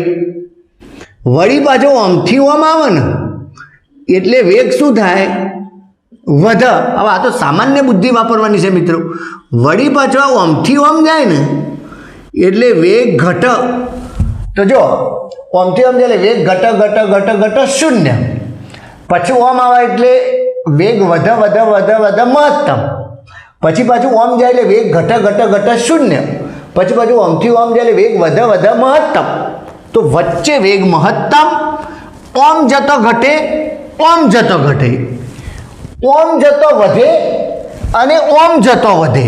તો જો આ તીર જોવાના મિત્રો. હા, તો મધ્યમાન સ્થાને ઊંચાઈ 0 તો ગુરુત્વીય સ્થિતિ ઉર્જા mgh 0 અને વેગ મહત્તમ તો ગતિ ઉર્જા 1/2 mv મેક્સિમમ સ્ક્વેર મહત્તમ થાય. તો ફરી વાર અને છેલ્લી વાર, જો સાદા લોલકના કિસ્સામાં આ મધ્યમાન સ્થાન કહેવાય, આ બે અંત્ય બિંદુઓ કહેવાય. અંત્ય બિંદુઓએ વેગ શૂન્ય હોય અને ઊંચાઈ મહત્તમ હોય. અંત્ય બિંદુઓએ વેગ શૂન્ય માટે ગતિ ઉર્જા શૂન્ય, ઊંચાઈ મહત્તમ માટે સ્થિતિ ઉર્જા mgh મહત્તમ. મધ્યમાન સ્થાને ઊંચાઈ શૂન્ય અને વેગ મહત્તમ. મધ્યમાન સ્થાને ઊંચાઈ શૂન્ય માટે સ્થિતિ ઉર્જા શૂન્ય અને મધ્યમાન સ્થાને વેગ મહત્તમ માટે ગતિ ઉર્જા મહત્તમ. આટલું તમને આવડવું જોઈએ. અને આ જે સ્થાન છે વચ્ચેનું કોઈ સ્થાન છે રસ્તામાં. તો જો આ એ બિંદુ, સી બિંદુ, ડી બિંદુ, એમાં તો શું થાય છે? કોઈ એક ઉર્જા શૂન્ય થાય છે અને બીજી ઉર્જા મહત્તમ થાય છે. પણ ઇન બિટવીન રસ્તામાં હોય ને ત્યારે બે ઉર્જાઓ હોય. જો ઓમ જતો વેગ વધે તો રસ્તામાં શું થાય? રસ્તામાં અત્યારે હાલ આમ નીચે તરફ જતો વેગ વધે એટલે ગતિ ઉર્જા વધે ને સ્થિતિ ઉર્જા ઘટે. ગતિ ઉર્જા વધે ને સ્થિતિ ઉર્જા ઘટે. અહીંયા આવશે એટલે ગતિ ઉર્જા મહત્તમ, સ્થિતિ ઉર્જા શૂન્ય. પછી ઓમ જાય એટલે વેગ ઘટે અને વેગ ઘટે એટલે ગતિ ઉર્જા ઘટે અને ઊંચાઈ વધે એટલે સ્થિતિ ઉર્જા વધે. આટલા આવે એટલે ઊંચાઈ મહત્તમ બને એટલે વેગ ઘટીને શૂન્ય બને એટલે ગતિ ઉર્જા શૂન્ય બને, ઘટી ઘટીને શૂન્ય, અને ઊંચાઈ વધી વધીને મહત્તમ એટલે સ્થિતિ ઉર્જા મહત્તમ બને. તો આ રસ્તામાં શું થાય? તો રસ્તામાં મેં કહ્યું એમ કે જો આ બાજુ જતી વખતે વેગ વધે છે તો ગતિ ઉર્જા વધશે અને સ્થિતિ ઉર્જા ઘટે. ચલો, આ બાજુ જતી વખતે વેગ ઘટે છે તેથી ગતિ ઉર્જા ઘટે અને સ્થિતિ ઉર્જા વધે. ફરી પાછું આ બાજુ જતી વખતે વેગ વધે છે તો ગતિ ઉર્જા વધે અને સ્થિતિ ઉર્જા ઘટે. વળી પાછું અહીંયા ગતિ ઉર્જા મહત્તમ, સ્થિતિ ઉર્જા 0. વળી પાછું આમ જતો વેગ ઘટે છે અને ઊંચાઈ વધે છે, તો ગતિ ઉર્જા વધે છે અને સ્થિતિ ઉર્જા ગતિ ઉર્જા ઘટે છે અને સ્થિતિ ઉર્જા વધે છે. તો રસ્તામાં આ કોઈ બી પોઈન્ટ હોય અથવા તો આ બેની વચ્ચેનો એ સી વચ્ચેનો કોઈ પણ પોઈન્ટ હોય, એ રીતના એ ડી વચ્ચેનો પોઈન્ટ હોય, એ વખતે સ્થિતિ ઉર્જા અને ગતિ ઉર્જામાં એક ઉર્જા ઘટતી હોય ને બીજી ઉર્જા વધતી હોય, એટલે એ ઉર્જાના એકબીજામાં રૂપાંતરણો થતા હોય. એકબીજામાં શું થતા હોય? રૂપાંતરણો. પણ સમગ્ર રસ્તા દરમિયાન ગતિ ઉર્જા અને સ્થિતિ ઉર્જાનો સરવાળો એટલે કે કુલ યાંત્રિક ઉર્જા એ તો અચળ જ રહે. હવે કુલ યાંત્રિક ઉર્જા કેટલી થાય? તો અહીંયા તો તમે કીધું કે ગતિ ઉર્જા 0 અને સ્થિતિ ઉર્જા mgh, તો કુલ ઉર્જા E બરાબર કેટલું થઈ જશે ભાઈ? mgh વત્તા 0. એવું અહીંયા પણ mgh વત્તા 0 એવું અહીંયા શું થશે? 1/2 mv મેક્સિમમ સ્ક્વેર વત્તા 0. એટલે જો આ ઉર્જાનો સરવાળો, અહીંયા ઉર્જાનો સરવાળો આવો ને આવો જ, અને આનો સરવાળો આ સરખો જ હોય, આ બદલાય નહીં. તો છેવટે શું થયું? આ બેને તમે સરખાવો ને તો અહીંયા જો સ્થિતિ ઉર્જાનું ગતિ ઉર્જામાં રૂપાંતરણ થયું, અથવા તો અહીંયાથી ગતિ ઉર્જાનું સ્થિતિ ઉર્જામાં રૂપાંતરણ થયું કહેવાય. બીજું, આદર્શ સ્થિતિ હોય તો સંપૂર્ણ રૂપાંતરણ થાય. પણ આપણે જાણીએ છીએ કે આ લોલક જ્યારે ગતિ કરતું હોય ને તો ત્યારે આ આધાર અને દોરી વચ્ચે ઘર્ષણ લાગે, એના લીધે એની સ્પીડ ધીમે ધીમે ઓછી થાય. બીજું, હવા હોય, હવા વિરુદ્ધ એને ગતિ કરવાની હોય, એટલે હવાના અવરોધક બળનો સામનો કરવો પડે, એટલે એને લીધે પણ એની ગતિ ઘટે. એટલે હવાના અવરોધક બળ અને આધાર અને દોરી વચ્ચેના ઘર્ષણ બળને લીધે ધીમે ધીમે એના દોલનો મંદ પડે અને છેવટે દોલનો બંધ થઈ જાય. છેવટે દોલનો કેવા થઈ જાય? બંધ થઈ જાય. તો આપણે એનું એ અહીંયા સમજાયું છે. જો સૌથી પહેલો સી પાસે અંત્યબિંદુ અંત્યબિંદુ પાસે ગતિ ઉર્જા mgh એ મહત્તમ, કારણ કે તે ઊંચાઈ મહત્તમ છે. તો વેગ 0, આ સ્થિતિ ઉર્જા mgh મહત્તમ, તો વેગ 0 એટલે ગતિ ઉર્જા 0. ચલો, સી પાસેથી ઘોડાને મુક્ત કરતો, અહીંથી ઘોડાને છોડી દો એટલે ઓમ જશે આ બાજુ. સી પાસેથી ઘોડાને મુક્ત કરતો મધ્યમાન સ્થાન એ તરફ ગતિ કરવા લાગે છે. તો એ વખતે આપણે કીધું જો વેગ વધે માટે ગતિ ઉર્જા વધે, ઊંચાઈ ઘટે, જેમ જેમ ઓમ આવે એટલે ઊંચાઈ ઘટે, એક ઉર્જા વધે એટલે બીજી ઉર્જા ઘટવું પડે, સ્થિતિ ઉર્જા ઘટે. ગતિપથના વચગાળાના બી સ્થાને અહીંયા કોઈક જગ્યાએ, તો એ વખતે શું હોય? એની જોડે થોડી ગતિ ઉર્જા હોય અને થોડી સ્થિતિ ઉર્જા હોય. કારણ કે અહીંયા કોઈ પણ ઉર્જા શૂન્ય તો ક્યારે છે? કોઈ એક ઉર્જા અહીંયા અને અહીંયા કોઈ એક ઉર્જા શૂન્ય છે. જો ગતિ શૂન્ય હશે તો સ્થિતિ હશે, સ્થિતિ શૂન્ય હશે તો ગતિ. એવું આ એ સી અને ડી સ્થાને થાય. પણ આ વચગાળાના કોઈ બિંદુઓ છે ત્યાં તો થોડી ગતિ ઉર્જા, અહીંયા ગતિ ઉર્જા વધેલી છે તો સ્થિતિ ઉર્જા ઘટેલી છે, પણ હોય ખરી. તો ગતિપથના વચગાળાના બી સ્થાને એની જોડે અંશતઃ સ્થિતિ ઉર્જા અને ગતિ ઉર્જા હોય છે. મધ્યમાન સ્થાન એ પાસે h0, તો સ્થિતિ ઉર્જા mgh સૂત્ર મુજબ 0. તો વેગ મહત્તમ, તો ગતિ ઉર્જા 1/2 mv² મહત્તમ.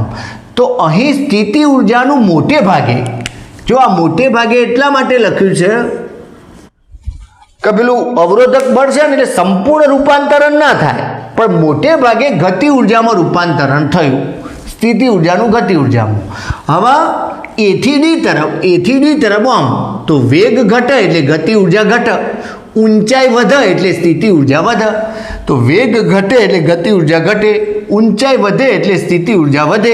એટલે કે ગતિ ઉર્જાનું ધીમે ધીમે, જો ગતિ ઉર્જા અહીંયા શૂન્ય બની જાય, અહીંયા મહત્તમ હતી, તો ગતિ ઉર્જા ઘટી અને સ્થિતિ ઉર્જા વધી, એટલે ગતિ ઉર્જાનું ધીમે ધીમે સ્થિતિ ઉર્જામાં રૂપાંતરણ થયું કહેવાય. બરાબર? ધીમે ધીમે સ્થિતિ ઉર્જામાં રૂપાંતરિત થાય છે. હવે ડી પાસે, ડી આર્યું અંત્યબિંદુ, આપણા અંત્યબિંદુ છે, તો ત્યાં સ્થિતિ ઉર્જા મહત્તમ, વેગ 0 એટલે ગતિ ઉર્જા 0. અહીંયા શું થયું? ગતિ ઉર્જાનું મોટે ભાગે આદર્શ સ્થિતિ હોત તો સંપૂર્ણપણે બોલત. મોટે ભાગે સ્થિતિ ઉર્જામાં રૂપાંતર, ગતિ ઉર્જા ઘટીને શૂન્ય બની ગઈ અને સ્થિતિ ઉર્જા મહત્તમ બની ગઈ. તો જે વસ્તુ હોય જે શૂન્ય બને એનું જે મહત્તમ બને એમાં રૂપાંતરણ થયું કહેવાય.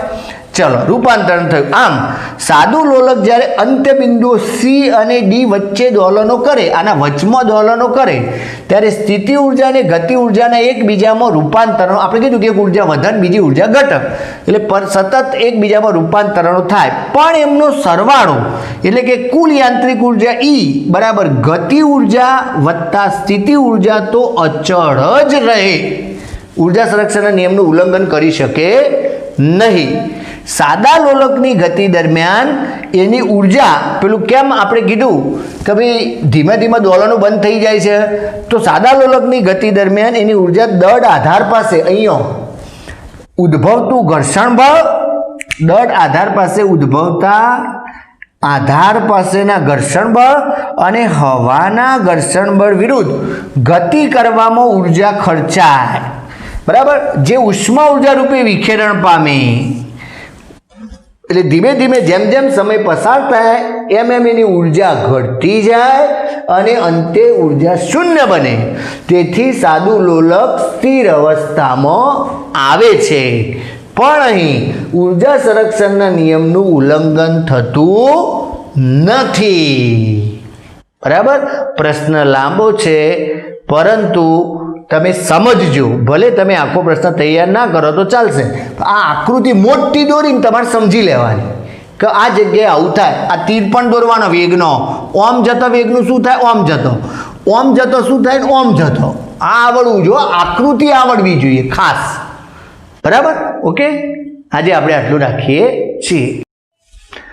ચલો, હવે આપણે સ્વાધ્યાયનો 16મો દાખલો જોઈએ.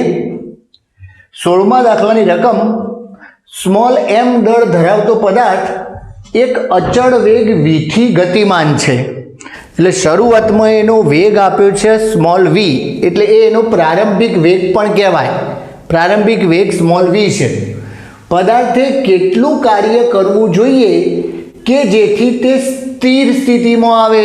એનો મતલબ સ્થિર સ્થિતિમાં આવવાનું છે એટલે અંતિમ વેગ એનો શૂન્ય થઈ જાય. સ્થિર સ્થિતિમાં આવવાનું છે. તો પ્રારંભિક વેગ અહીંયા વી છે, અંતિમ વેગ અહીંયા 0 છે. હવે આપણે પૂછ્યું છે કે કેટલું કાર્ય કરવું પડે, તો પદાર્થ ઉપર થતું કાર્ય, હવે જો વેગ અહીંયા ઘટે છે, વેગ ઘટે છે એનો મતલબ કે જેમ સાધન જતું હોય એનો વેગ ક્યારે ઘટે? બ્રેક લગાડો ત્યારે. બ્રેક લગાડો એટલે એવા બળને અવરોધક બળ કહેવાય. તો આવા કાર્યને કહેવાય અવરોધક બળ વડે પદાર્થ પર થતું કાર્ય. અવરોધક બળ વડે પદાર્થ પર થતું કાર્ય, અને આ કાર્ય વેગ ઘટતો હોવાથી ઋણ આવશે. કેવું આવશે? નેગેટિવ આવશે. ગતિ ઉર્જાનો ફેરફાર, તો અંતિમ ગતિ ઉર્જા માઇનસ પ્રારંભિક ગતિ ઉર્જા. અંતિમ ગતિ ઉર્જા એટલે અંતિમ વેગ છે ને એ શૂન્ય છે, એટલે 1/2 m, વીને બદલે 0 વર્ગ માઇનસ 1/2 m, અને પ્રારંભિક વેગ વી છે તો વીનો વર્ગ. આ તો શૂન્ય થઈ ગયું આખું પદ, એટલે જવાબ આવ્યો -1/2 mv². હવે આ જે કાર્ય આવ્યું ને ભાઈ, એ પદાર્થ પર થતું કાર્ય આવ્યું. જ્યારે આપણને રકમમાં શું પૂછ્યું છે? પદાર્થે કેટલું કાર્ય કરવું જોઈએ, એનો મતલબ કે પદાર્થ વડે થતું કાર્ય. આ કાર્ય તો અવરોધક બળ વડે પદાર્થ પર થતું કાર્ય છે.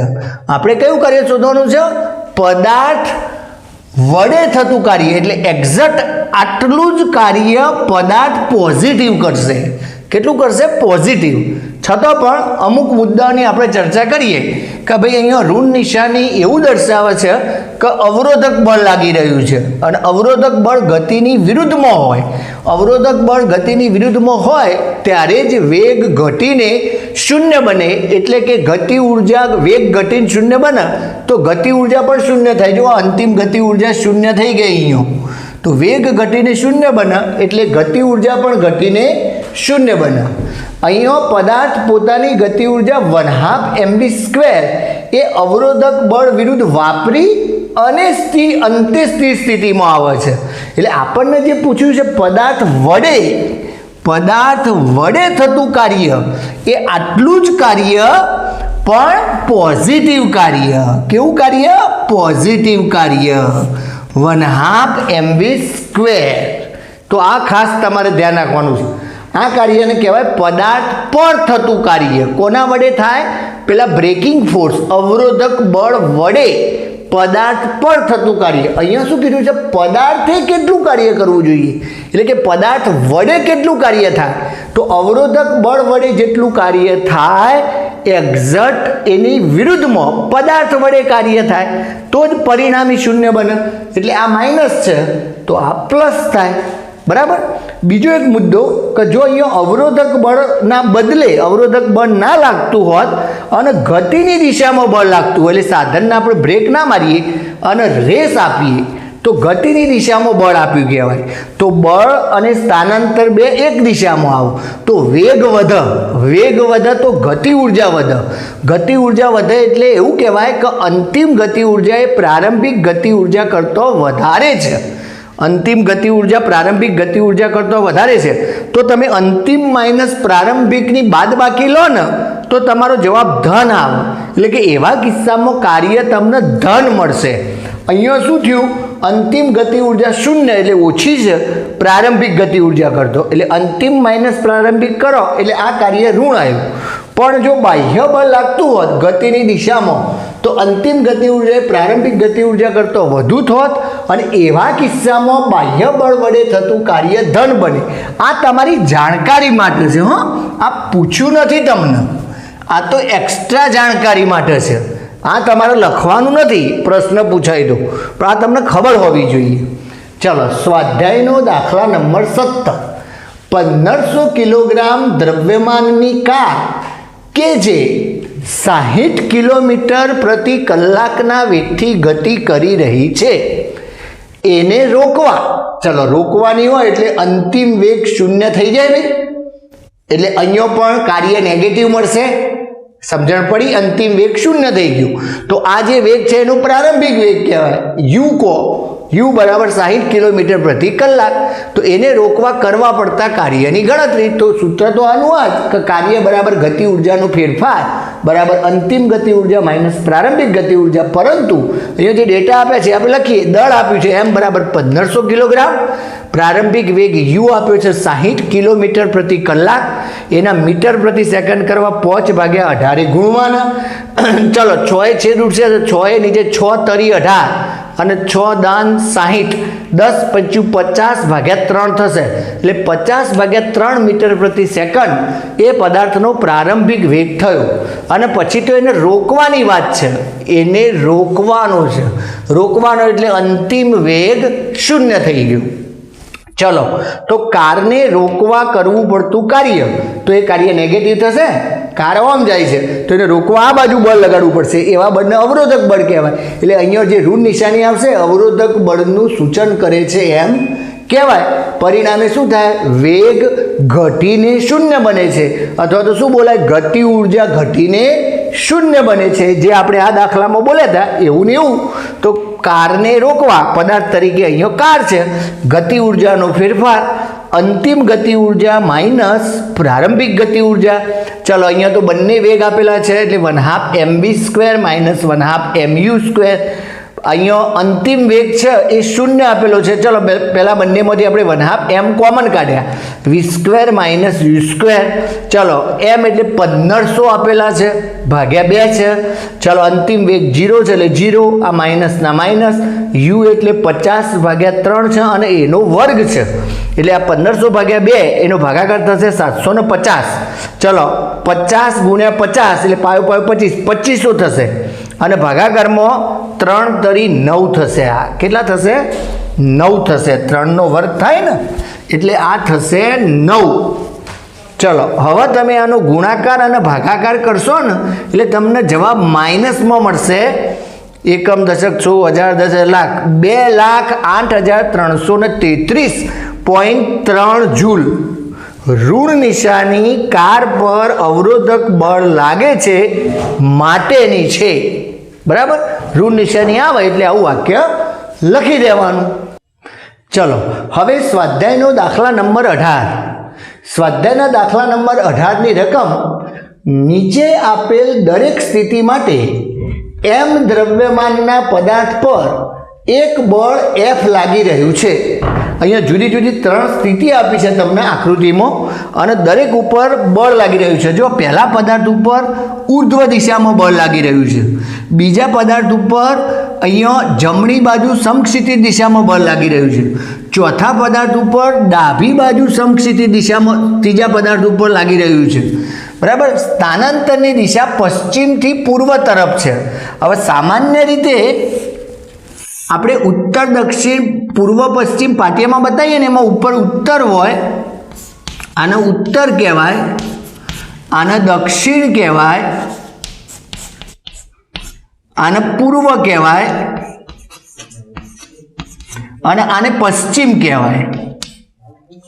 પશ્ચિમ પાટિયામાં દિશાઓ આ રીતના બતાવાતી હોય છે. એટલે સ્થાનાંતર કઈ દિશામાં છે? પશ્ચિમથી પૂર્વ, એટલે આ બાજુ આપણા માટે જમણી બાજુ.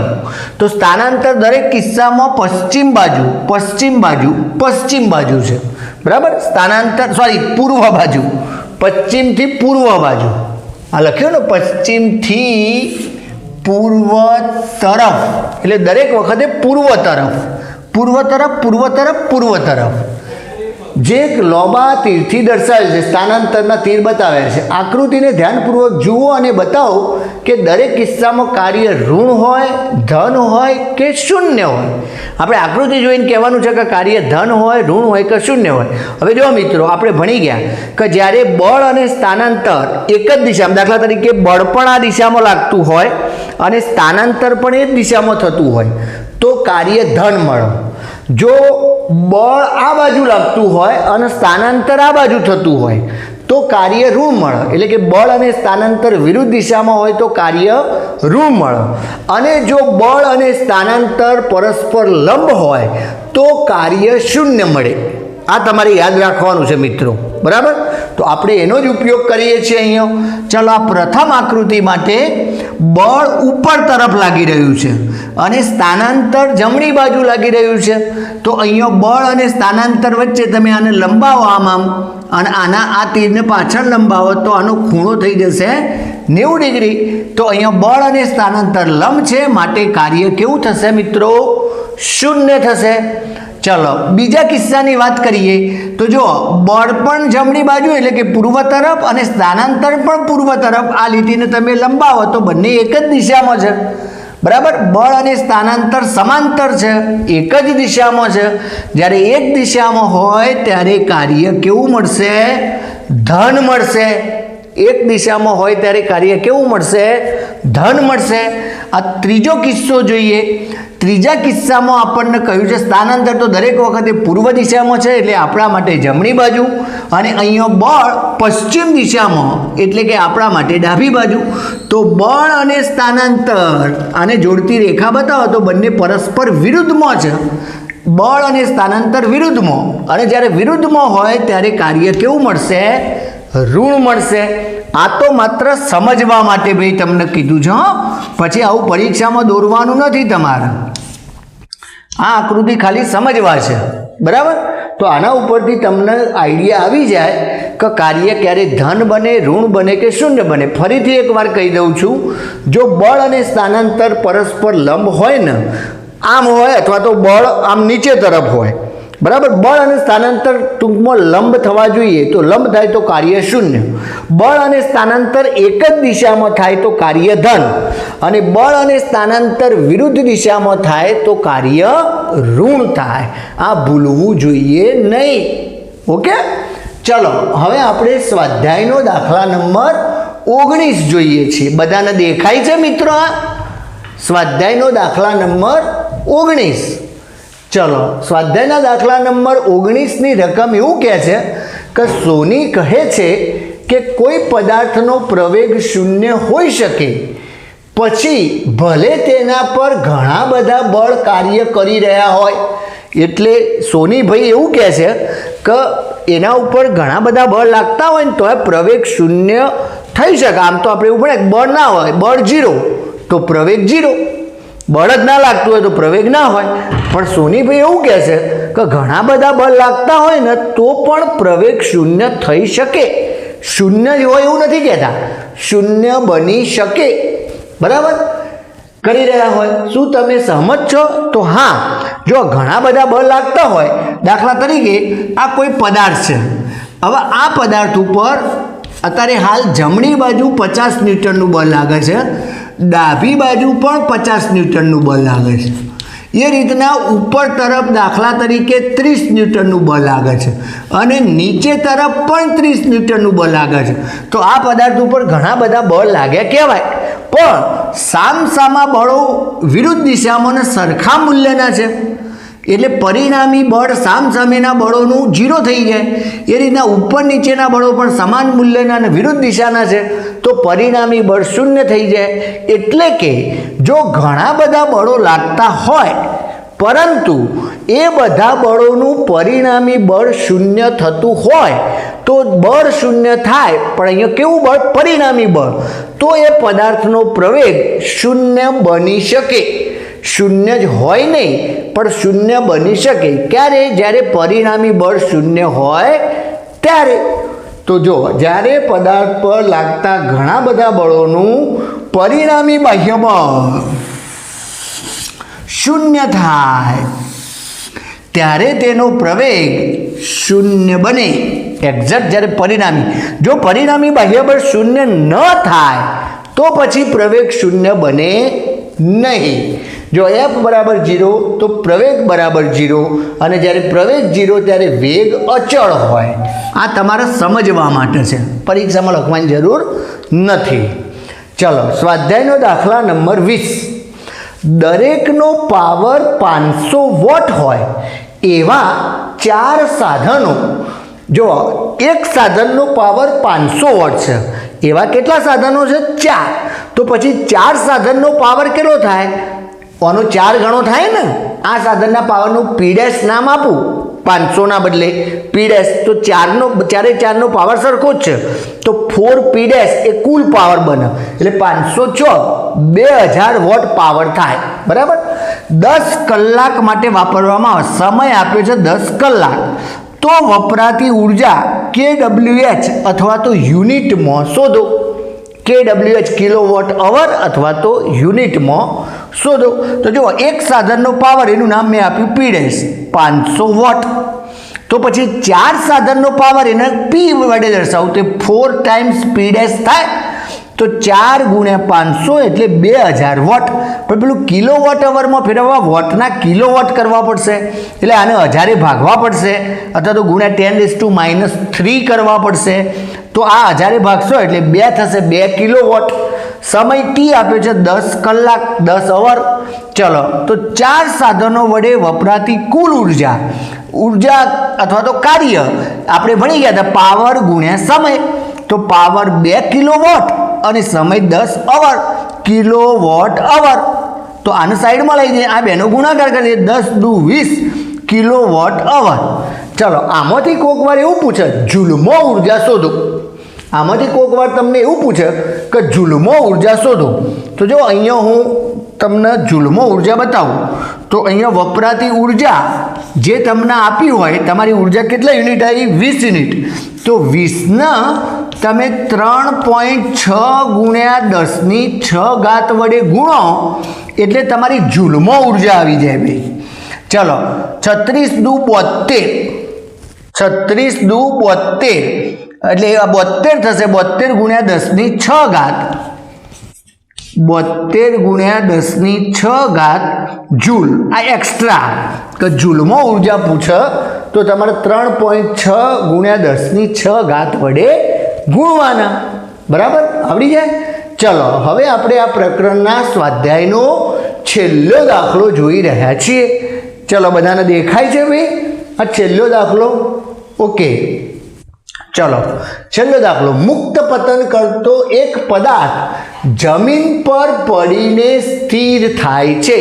ઉપરથી પદાર્થ પડે ધબ દઈને નીચે એટલે અવાજ આવે, ખબર છે? એટલે એક તો શું થશે ખબર છે? એ વખતે પદાર્થ ઉપર હશે ને એની જોડે સ્થિતિ ઉર્જા હશે.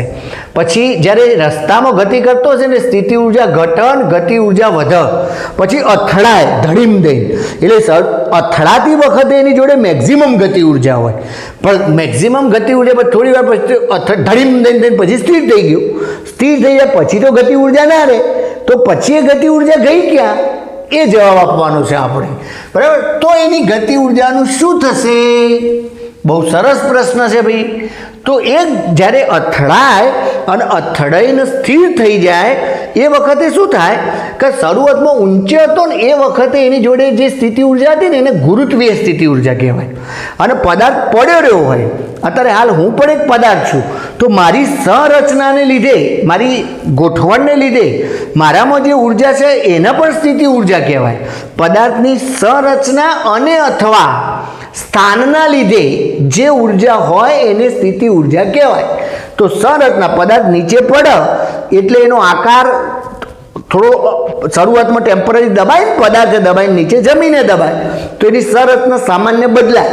તો એની સંરચનામાં સામાન્ય જે ફેરફાર થાય, એકદમ ઘન પદાર્થ હોય નક્કર તો આપણને દેખાય ને કે દબાયો, સામાન્ય સ્લાઇડ દબાય અને હતો એવો થઈ જાય પછી સ્થિતિસ્થાપકતાના ગુણધર્મને લીધે. તો એ વખતે ગતિ ઉર્જા તો પછી શૂન્ય બની ગઈ. શરૂઆતમાં ગતિ ઉર્જા હોય ધડીમ દઈને પછડાય એટલે, પછી થોડી વાર પછી પદાર્થ શાંત થઈ જાય, પડ્યો રહે એ વખતે એની જોડે એની સંરચનાને લીધે સ્થિતિ ઉર્જા હોય.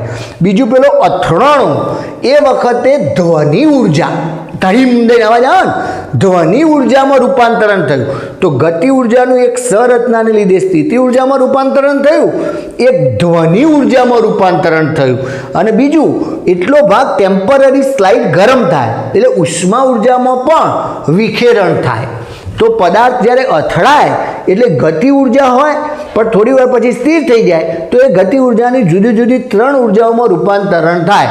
એક તો પદાર્થની સંરચનાને લીધે એ પદાર્થની સ્થિતિ ઉર્જામાં ફેરવાય, બીજું ધડીમ દઈને અવાજ થાય એટલે ધ્વનિ ઉર્જામાં ફેરવાય, અને ત્રીજું શેમાં ફેરવાશે?